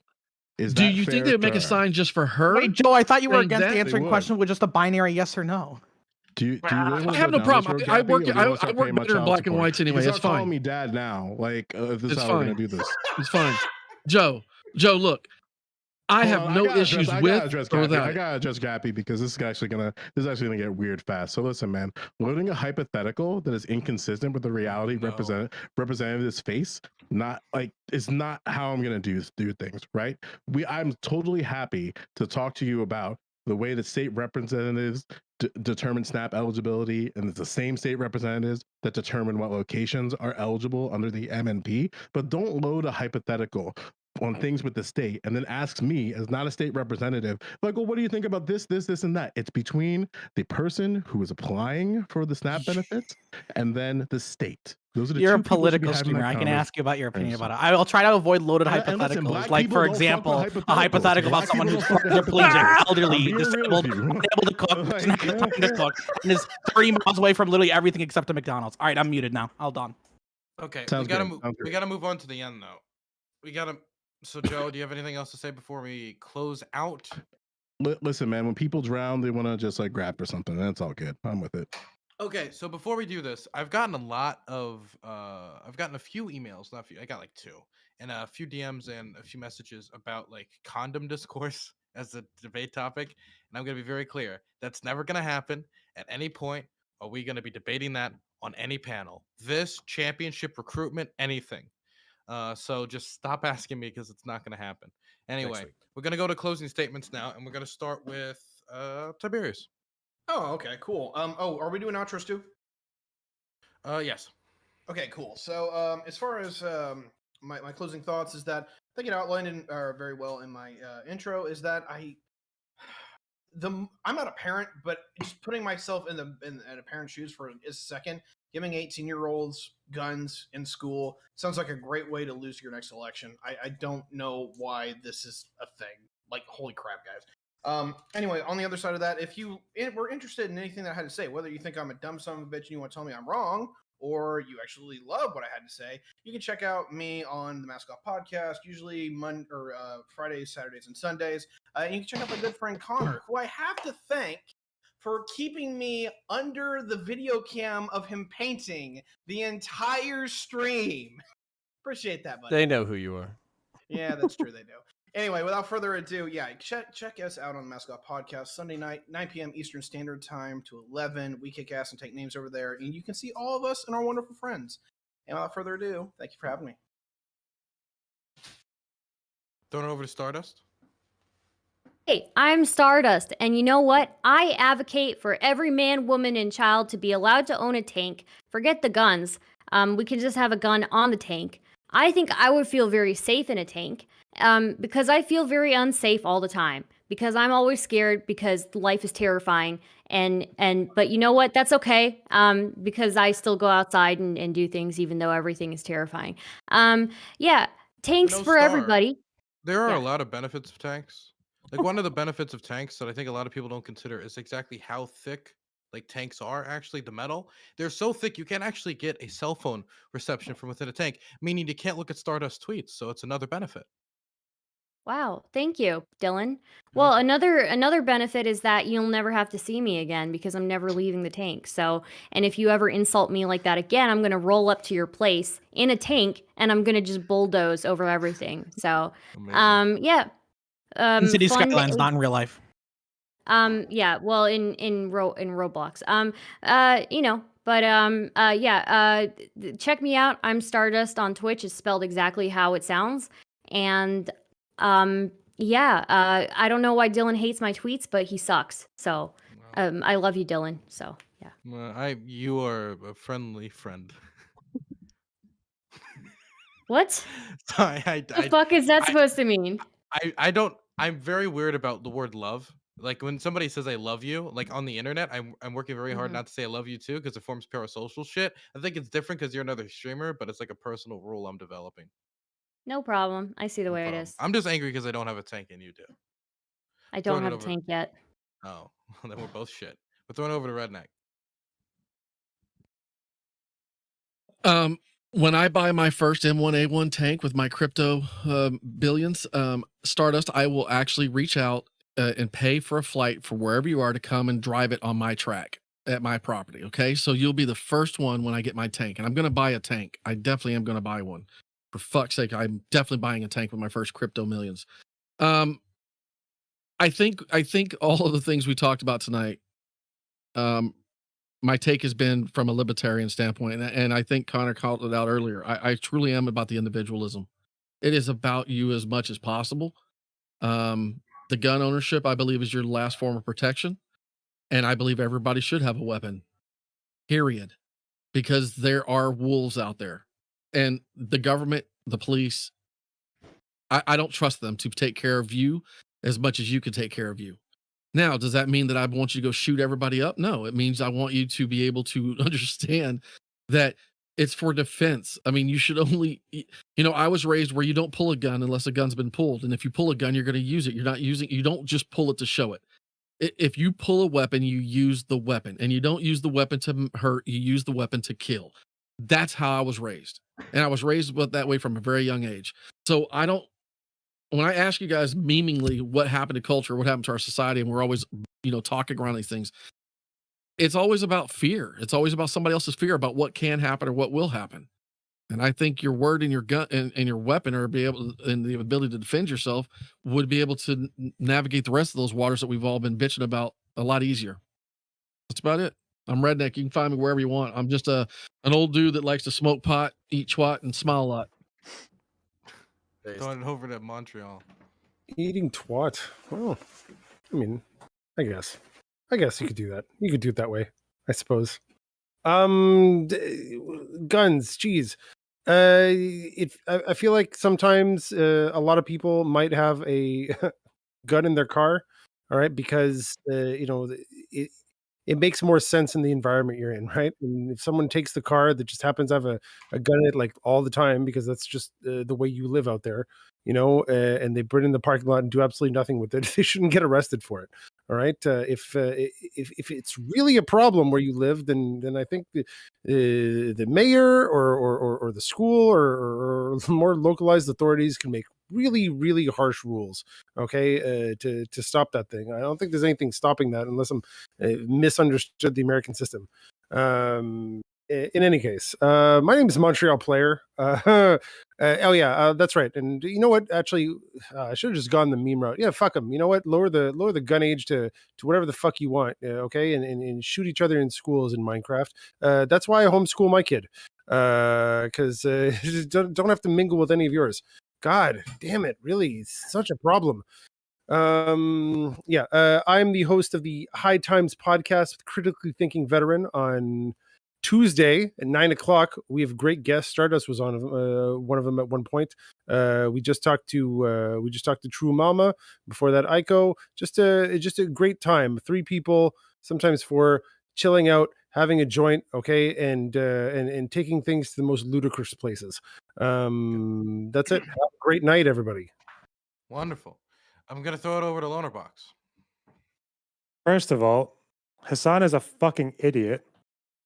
Buying a Porsche, God damn it. buying a Porsche when you can afford a tank. Sorry, mate, pal.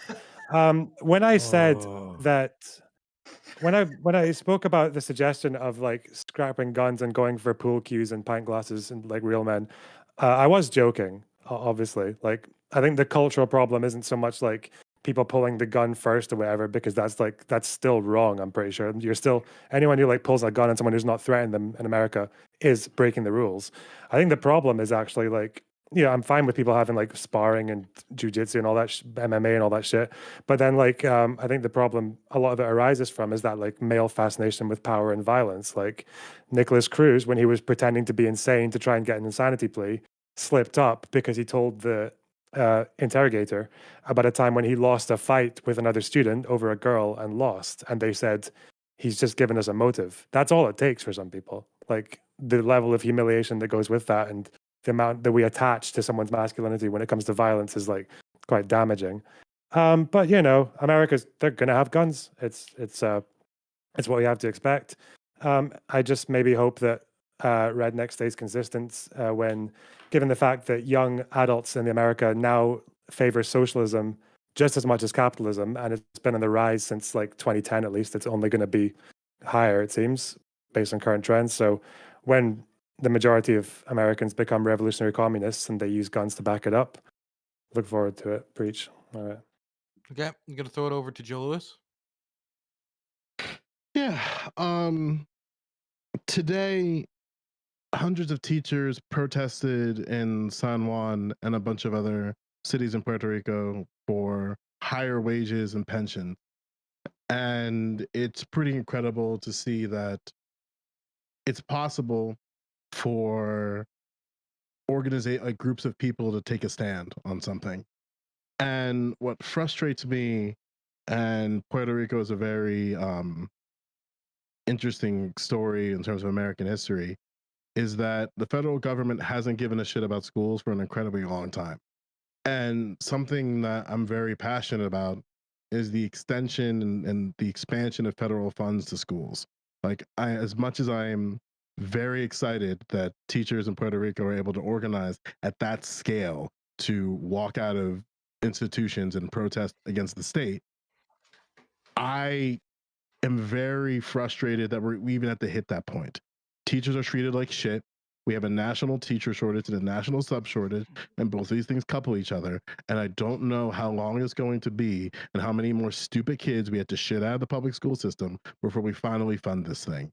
And listen, if you're down for this fight, I talk about this on my channel.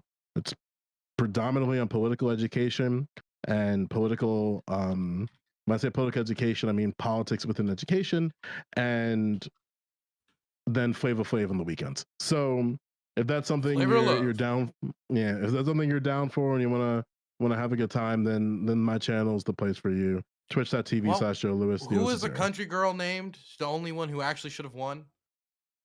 Goldie? Goldie. Okay. Goldie. Wonderful. Goldie should have won. Gappy. Yeah, I think we bounced around a lot of different topics, but I'm gonna try and focus mainly on the Wisconsin bill here because there are a lot of issues with funding in public schools and the movement of school choice and how that's kind of fucked over public schools. But to focus specifically on Wisconsin, even though there are a lot of issues with kids and mental health, shootings at schools, guns at schools, I don't think the solution is to let 18-year-olds be able to bring guns to school with concealed carry. I don't think that's the solution. I don't think that will ever be the solution. There are probably other means we can go about trying to help schools, not just like fight clubs or boxing or something like that, but there are so many other different ways and so many other different methods that we can use and implement in order to deal with the complex topic of mental health, because there is no one-size-fits-all solution.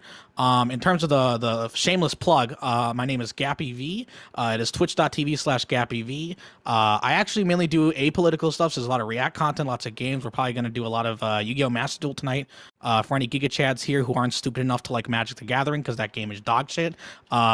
Also, we're raising money tonight for Cure Rare Disease, a nonprofit 501c3 that tries to create gene therapeutics and cures for diseases that really aren't covered by the big pharma industry. Think like Duchenne muscular dystrophy is currently the big one that they're focusing on.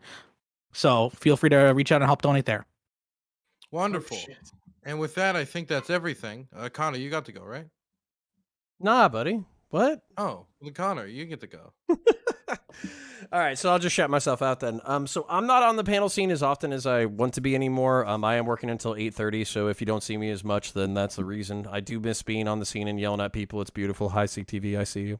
And then, so basically if you want to catch me, I'm breaking down Warhammer stuff. I'm breaking down stupid drama bullshit from Twitter and Twitch from over the week. Obviously, we'll be going over condom discourse since Dylan is too much of a coward to do so. She gets the fuck out of discourse. You got that counterpoint? No, So I didn't get it. What happens. No, you don't get to attack the host. You don't get. I can turn it up as loud as I motherfucking need, right? Gappy, you need to turn up a bit more. Gappy 5. Gappy 5. You need to turn up a bit more. Gappy 5. Gappy 5. Just Go to the influence. Gappy 5. Gappy 5. There's only one way to make it stop. It's Gappy 5, right? Sorry, can you turn up the mic? Can you turn up the gain on your mic? Can you move a little closer to the mic? Can you hear me? Can you hear me? Gappy 5. Can you move a little closer to the mic? Good. I'm glad you understand your name, right? So all that discourse I heard earlier was a bunch of bullshit, right? And Joe Lewis, don't you actually work in the public school system? Bunch of retarded kids or stupid kids, as you said, right? Well, why don't you do something about fixing that fucking thing, right? And then, CDV. That's what he said. I just heard him say that. I just heard him say that. He's not finished. He did not call kids that. That's No. He did. I just heard him say it. He said there's a bunch of dumbass kids in the fucking public school system, right? So he works in the public school system. I don't know why you're calling a bunch of kids in the public school system stupid. I just don't get it whenever you work inside the system. Do something to fix that shit. Right? Yes. Fucking Tiberius. Why is it that this whole fucking panel and all I've been seeing you do is playing fucking Counterpoints' little brother? What the fuck is that about? Right? Oh, so I'm so sorry. I'm hanging out with my friend. You're just playing fucking little brother tonight at Counterpoints. I don't know why you're being a better fucking role model. You should be paying attention to what's going on instead of sitting there painting your little Warhammer figurines, right? Listen, bro. Hey, listen, look, I tried to yell at people earlier in the fucking program, and Dylan was like, no, play nice, motherfucker. And then you jump in here during my fucking outro, and now you're fucking blowing my shit up. Hey, listen, man, if you want the fucking blood sports, I'll bring the goddamn goddamn blood sports, okay, motherfucker? Somebody's got to bring the shit whenever you got to try to attack the motherfucking corporation, right? You think you just come at the movers and shakers, and there ain't supposed to be nothing fucking coming up against? What the fuck are you thinking, Counterpoints? Now, with that being said, there's one more motherfucker out there that got a steel chair cut upside their head. Destiny, right? I came in here last week and told Jazz to quit ducking me. This week it was supposed to happen. Where the fuck is it happening this week? It ain't happening. You know why? Because it's got something to do with your fucking schedule. So why don't you get your shit motherfucking cleaned out instead of eating motherfucking bonbons, whatever the fuck that was in the pool on Twitter, right? And actually come and face a real fucking challenge instead of keep ducking me like a little bitch. Right? Now, everybody else, anybody else got anything else to say? Sane Not as school in choice fucking- advocate. Sane as school choice advocate. That's what You're the fuck such I a thought. cute Ain't nobody got to say shit. fucking Ain't nobody. Everybody, hey, I'm just asking. Anybody else got anything else to say? Anything else? Anything else? You ain't got shit? All right. Yeah, hold on. I got a question for you. I got a question for you, right? Here's a question. CTV out. Well, with that, I think that's the end of that, and I'm gonna have a talk. We're gonna have what's it called? A sensibility training for CTV before the next panel. Okay, have some Have to get good sensibility help. training. I didn't break any of those rules tonight. I didn't break any of those rules. Redneck the was only- so good tonight. He was He on was his best really good tonight. behavior. Redneck got a lot of trash thrown at him, especially in the first topic, but he stayed cool. He didn't leave. He didn't go anything. You did. You know, is this reformed redneck arc? No, I just told y'all, fuck, I'm gonna give you what you give me. But if you guys just like Okay. dish it a little bit, I can handle. We were I'm getting all a right. little horny in the first topic. You kept saying "fuck you, Dylan." Fuck you. I'm not gonna fuck you, Dylan. Like, that was a Dylan, little I'm weird. always saying fuck you to you because you just got that fuck you face. True. He's probably not hot. wrong. Yeah. Oh my Jawline comes from somewhere, bud. Connor, you didn't even finish your fucking outro. Good Okay, God. you all have It's a good fine. one. See you guys. You can find Counterpoints at twitch.tv/HouseOfNabi. See you guys later. Wow. Okay. All right. I'm going to Y'all have a jump in, good deal night, with guys. chat, and go over the drama. Catch y'all.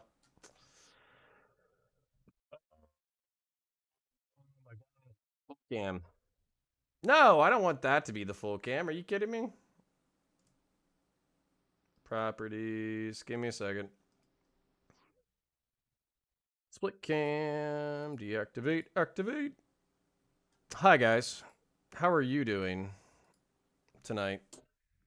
Don't know why my chat isn't updating, but I'll jump on the Twitch and whatever thing. But let's go ahead and show you what I've been working on. Still a work in progress, okay? Still a work in progress. But it's a salamander. He's got a shield from Liber Demonica. Can I focus? I don't want to fuck this up totally. Okay. So he's got a shield from... Sorry. This is a work in progress, so don't shit on it. But he's got a shield from Liber Demonica. He's got a skull helmet from Liber Demonica. And then I bought the Salamander Lieutenant. And then I will clean up that gold on his pauldron. I'll use some shaders in order to get everything going. I did do teeth or spikes on the top of his helmet. That shoulder pad is also from Liber Demonica. And then I did a combination of gold and silver on the Warhammer. And then it is a two-handed Warhammer. And then I'll work on the fire in the little cauldron at the top of his shit. I'll work on that, next week. So this guy isn't done. He's maybe 60%, 70% of the way there. But that's what I was working on the entire time. And I am very proud. I've had this guy, in my mind for a decent chunk of time. So I'm pretty happy with the results so far, but obviously we got to clean it up. Since I don't have autofocus, let me go ahead and get you guys focused again. I'm sure I'll be shitting blood over Hassan buying a fucking $200,000 car shortly. Maybe that'll be next week's Cloud episode. But let me check in with chat real quick. And then honestly, I kind of do want to go over. I know it's late as fuck. But I don't have work until late tomorrow. So if we do have some people in the chat, I do kind of want to go over the drama this week. Even if it's haphazard and kind of disorganized and shitty, I do want to go over it. And I'll probably script this eventually, but let's talk about it for a second. So, for those of you who are unaware, Destiny and Vosh and Mindwaves and a few other people got in trouble. I'll summarize it in a second. They all got in trouble this week because basically everybody is being fucking cringe. And this is the kind of shit that makes me think that, no bullshit. This is the kind of stuff that makes me think that I could be as big as these people one day, because they just fucking, while I'm not addicted to conflict the way they are, they commit insane amounts of fucking cringe. Oh no, the fucking Twitch is down. Are you fucking kidding me? That is some horse pussy. So all we got is YouTube tonight. God damn it. This is fucking bullshit.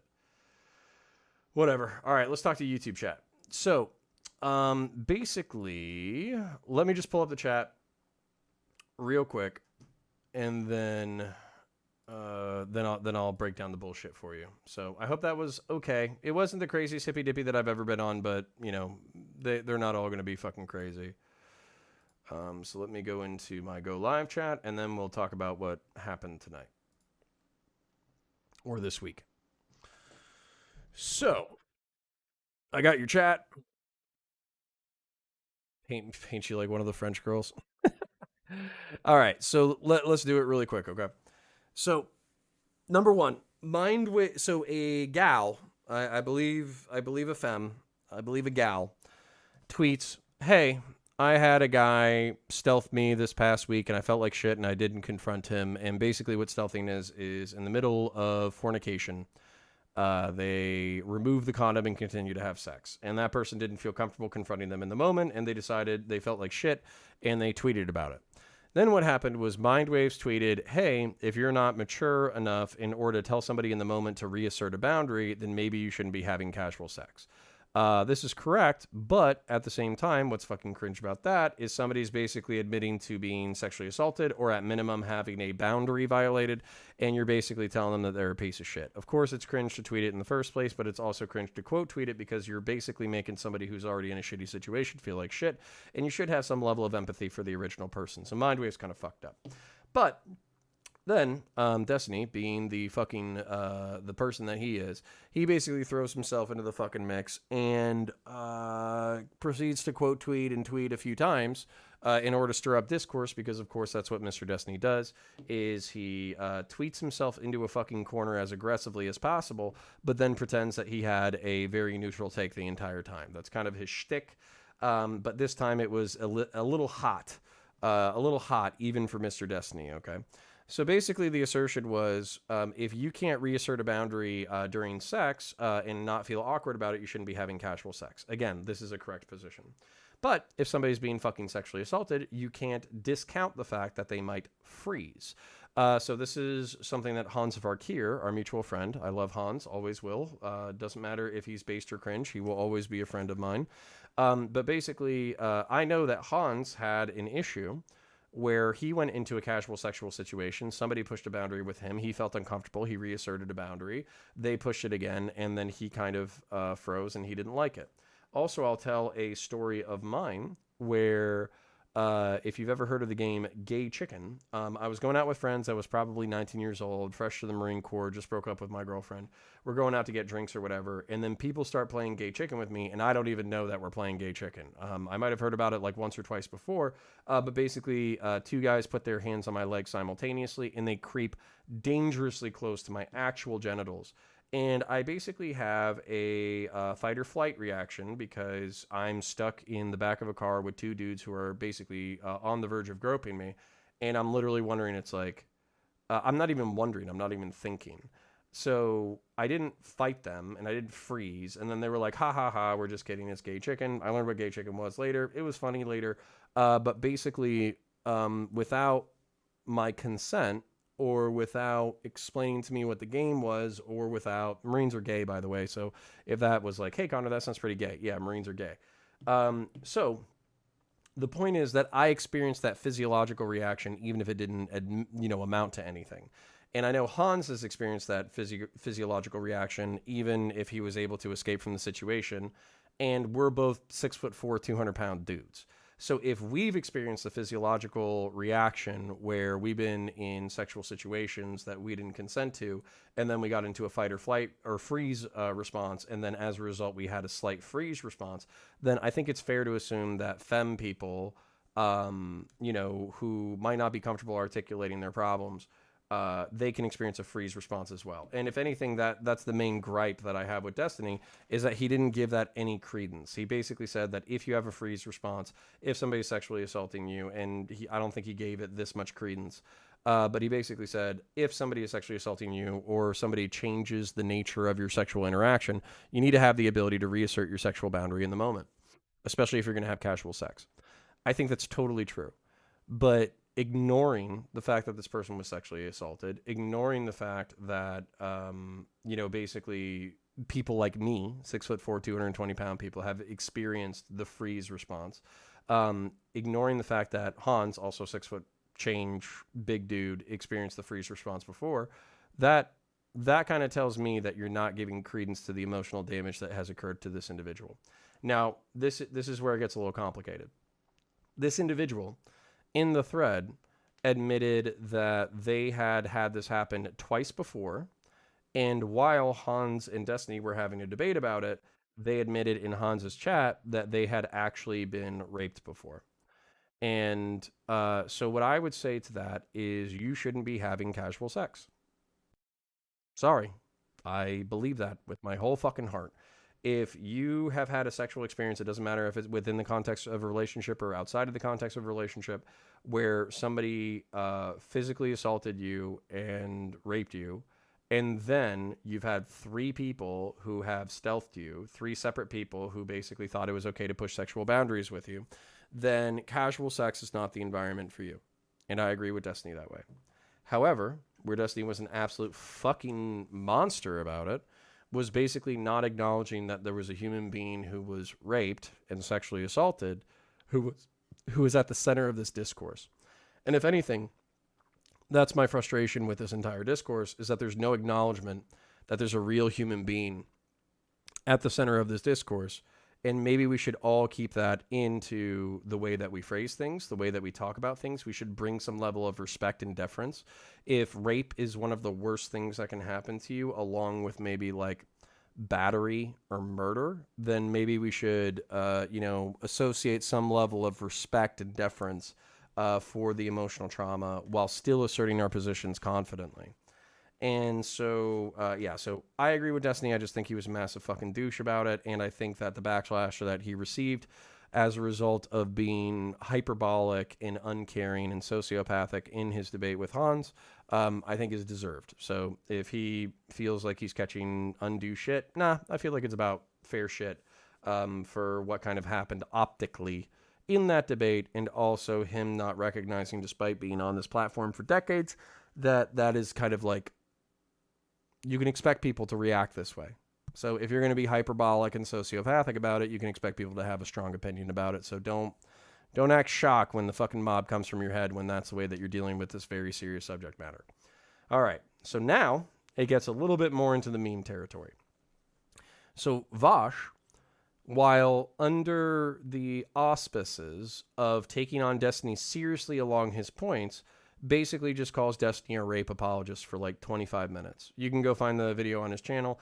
And instead of dealing with the fact that, like, hey, maybe casual sex isn't casual, and maybe people need to be prepared for shitty things to happen, and maybe people should be responsible with what they're doing, and maybe if you've been sexually assaulted 3 times in the past and you've been raped previously, then maybe casual sex is not for you. And maybe we should be telling young people that casual sex, while it can be fun when you're a young person, carries with it a lot of risks, and you're putting yourself in a completely vulnerable position with people that you don't know, and as a result, there will be people who fuck with your boundaries, and you need to be ready for that in order to assert your position.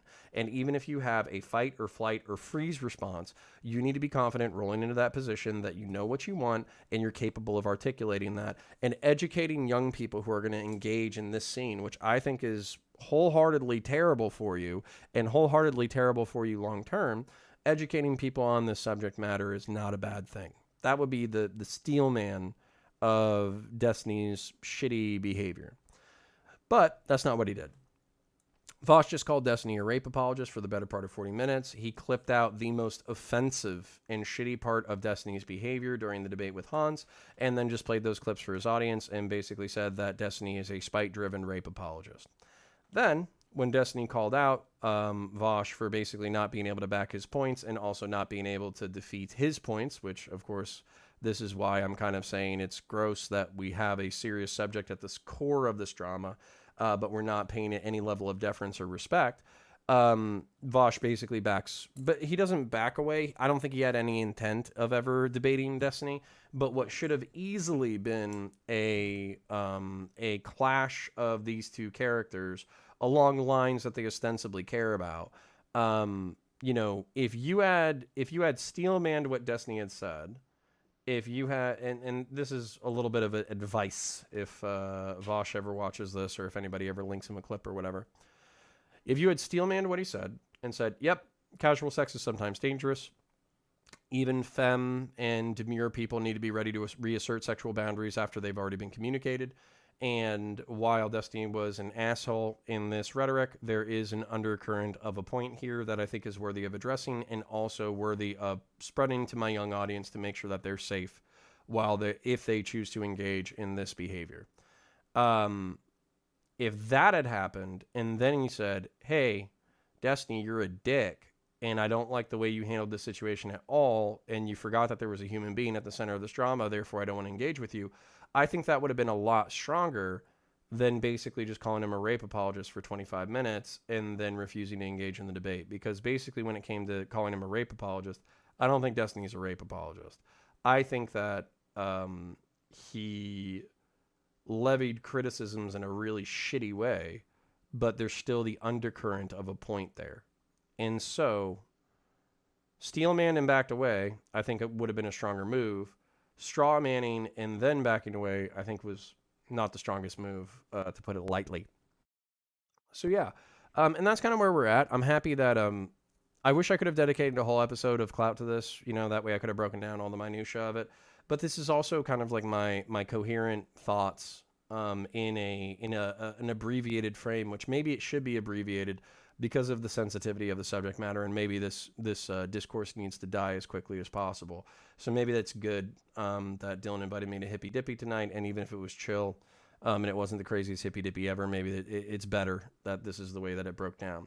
I'm sure we'll be talking about Hassan's fucking car next week. God damn it, what a fucking idiot.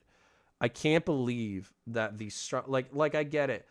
You need to change systems, and you need to do this, and you need to do that, and it doesn't matter if there's rich socialists, and it's like, you are popular off of promoting a collectivist worldview that decommodifies or makes cheap basic human needs and cares about the suffering of working class and poor people, and yet you are frivolous with your fucking money with no proof that you're actually advocating for material good besides radicalizing a bunch of fucking teenagers to be unfucking believably cringe on the internet. Your contribution to the world is getting a bunch of 15 to 25-year-olds to be fucking shitty on the internet. Thank you for your service, Hassan Piker, you absolute sack of shit. Yeah. So we'll talk about that next week, I guess. So let's check in with chat. I'll scroll up to the top, take a look at donos and shit. That sucks that Twitch went down, but, say la fucking V, and we'll take it. Let's go. And if you want to become a member, become a member. If you want to do a dono, do a dono. If you want to do a super chat, do a super chat. If you want to, what else? Go to patreon.com/counterpoints. That's fine. If you want to go to counterpoints.gg, that's also a live website that we have. So, some kind of nature, counterpoints. How do you deal with that small of a mouse pad? Like, how high is your sensitivity? Damn. This is a small mouse pad. This thing's like 4 foot by 2 foot. Are you fucking kidding me? Grant, maybe at counterpoints. Next time, will you paint chat like one of your French girls? Absolutely not. I will be painting my models. This is something that Octavius has been asking me to do for quite a while. And I don't know if you guys enjoyed it or not, but I had a good time. Charlie Blochet at counterpoints. Digital weapon salamander shield that breathes fire. Awesome figurine. Yeah, thank you. Liber Demonica will probably eventually be a sponsor of this channel because they have some of the best third-party accessories for Imperial Guard, Space Marines, and now Sisters of Battle and Sisters of Silence. So if you want kick-ass helmets, Kick-ass Custodes helmets, Kick-ass Space Marine helmets and shoulder pads and armor and weapons. Then Liber Demonica, LIBERDAEMNOICA, Liber Demonica. They are excellent. Tiberius, ring me in Discord. No, buddy, I got shit to do. I got, like, dude, we're going to hang out on fucking Mask Off and we'll call and we'll do a fucking personal thing, but I gotta do shit real quick. If you want to give me a second to discuss with chat, maybe I'll give you a call at the very last second, but I can only be on for a second. I'd like to talk about the Canadian honking. Okay. I mean, like, if you're talking about the libertarian Canadian goose flag, I think that shit's fucking based. If you're talking about the truckers, then, say, it's all right. Sherry Ann, he does both, and you need to do at Counterpoints in the chat. Yeah. So I do play tabletop a little bit. And I'm actually really looking forward to getting back into it once COVID is a little bit clear and my son's vaccinated. That's coming up pretty soon. Vincent Martin, this is why you're rarely serious on Twitter, Mr. Counterpoints. Yeah. This is, yeah, you're right. I'm shit posting in order to compensate for the seriousness of the fucking political debates and shit. Yes, absolutely. Christian Valeris at Counterpoints. I don't think Destiny uses his Twitter for the purposes of understanding nuance. Yeah, but come on, buddy. Like that was fucking bad. That was bad. That's going to be... I don't think that's going to be quite as bad as the N-word discourse, and I think everybody's so used to Destiny shit at this point that it's probably going to be like, water off a duck's ass, but at the same time, like, he will be known as the guy who defends, like, N-word discourse and made fun of a fucking rape victim. That will be his fucking thing. Jake Core Inthos at Counterpoints. My issue with Destiny is that, one, he thinks he knows more about fight or flight response than actual professionals. Various studies don't agree with him. Yeah, that was not a good take. Azrael, like Counterpoints, he obviously bought the car so that he could drive the homeless to their new apartments in his mansion. Motherfucker. I'm in denial that that's what he bought. I am in absolute fucking denial. Like, I hope he didn't buy that shit. Some kind of nature at Counterpoints. I'm just going to go off what I could see. You only had like a couple of inches available to you with your keyboard and paint set on desk. Yeah. It's pretty big. It's like 2 foot by 4 foot, but it is all like centered here. I primarily use it as like a paint pad. So it just catches paint and glue while I'm working on the miniatures. And then it does, like, I mostly use this shit for work. We do game on occasion, but it's not anything crazy. Folks, at Counterpoints, probably for Mask Off, but you going to do anything AOS related? Also, can I get on your Discord? For some reason, my Patreon won't link me to it. Yeah, 100%. Let me get you a link. And then the links do expire, but if you guys want to come in, you can come on in. And the reason why the links expire is because we do want to keep it the community manageable. So there's the Discord at Vokes. And then... let me just put that in there.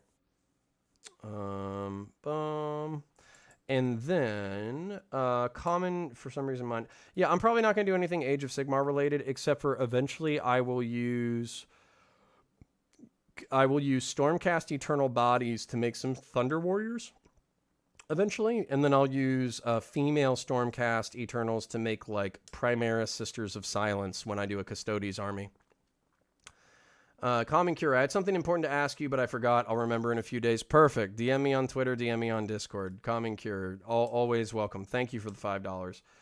Vincent Martin, at Counterpoints. Hassan has a way of pissing off everyone. Jay actually did an excellent video on Hassan bad reaction policy. Yes! You guys should also watch a friend of the channel, Jeevo, Jeeevo. So J3E's VO. He did a video on online politics. His production quality is infinitely larger than his size. So basically, definitely check out Jeevo. Hassan has a way of pissing off everyone. Yeah, that was JXE. Jake Korn, 1000. At Counterpoints, Way of the Gun video essay 1. When you donate, so I can lock it in for you, $5, $10, whatever. But we're going to do Aliens next. So I probably, we did do a Fury episode this week, but it got copyright struck, even though I think it was perfectly reasonable. We probably have 2 more, because we're on the final battle at this point. We probably have 2 more Fury episodes, and then we'll be on to Aliens, because Weekend Jail asked us for Aliens. So we'll be doing Aliens, and then maybe after that, Way of the Gun. Depends on whether or not you're a patron or not. So yeah. Yeah, so I appreciate that. And then let me just check in with Tiberius real quick, see if he wants to talk for a second still. but I do have to do shit.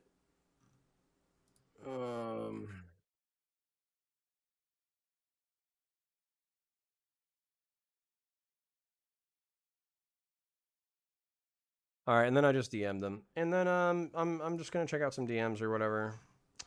Yeah, normally the gun subjects are a little bit more spicy than that, but we just didn't have any fucking anti-gun leftists in here except for Lonerbox, and he just wanted to meme, which is fine.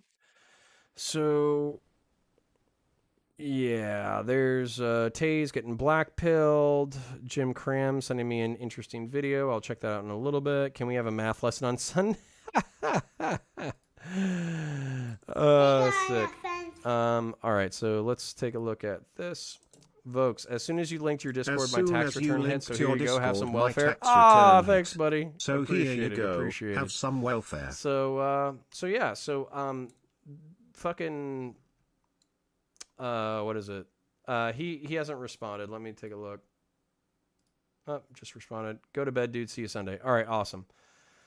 All right, cool. Well, Vokes, thank you for the $20. Common Cure, thank you for the $20. I'm going to jump into Stream Elements real quick and just thank all the people who subscribed and who became members and shit. And if you guys do have any other questions, you can put them in there. I'm going to go to my activity feed. So let's go back to 1 day ago, and then we'll take it from there. Joe Sinfield, thank you for the subscription. Zeke25552, thank you for the subscription. Mr. Gimbad, thank you for the subscription. Jordan Kaler, thank you for the subscription. John Clark, thank you for the subscription. Shadows Lightly, thank you for your continued membership in the community. Sincerely appreciate it. I don't know if you're here, but thank you for continuing your subscription and your membership. Juan Trunco, thank you for your subscription. Fazbear, thank you for your subscription. These are just random people who have subscribed to my YouTube channel. I don't want you to think that I'm a multimillionaire, but I do just want to shout them out randomly in case they decide that they want to come into the live stream chats. Woozilla, thank you for the subscriptions, and Rating Gamer, thank you for the subscription. So we're doing good. We're growing plenty. Sir Fortesque, thank you for becoming a member. Taylor M, thank you for becoming a member. And Politically Disaffected Anarcho-Fascist, thank you for becoming a member. Sincerely appreciate your donations and your money. And then Some Kind of Nature, I did see you in chat. Thank you for becoming a member as well. A Cynical Pie, same thing. Satya Vatara, thank you for becoming a member. And then there's some super chats in here, but they're pretty old. Common Cure Invokes, thank you for your super chats tonight. And I do very sincerely appreciate you guys. Dangerous Days at Counterpoints. It's still my belief that engaging with people like Hassan Vosh or other sociopaths wearing the veil of a debate bro, they are all annoying and offer nothing outside of talking points. Yeah. So I agree with you. Dangerous Days is somebody who went over like the history of leftism and CRT with me. It was really good stuff. So we'll be working with that kind of stuff in the future. But I appreciate you guys. I'm gonna throw you on the ending screen reaction if you want to say your goodnights to each other and bullshit for a couple of minutes. I'll probably be back in about 5-10 minutes in order to shut it down. But I appreciate you guys. I hope you have a beautiful evening. Thank you for coming out and hanging out with us, and catch you in the next one.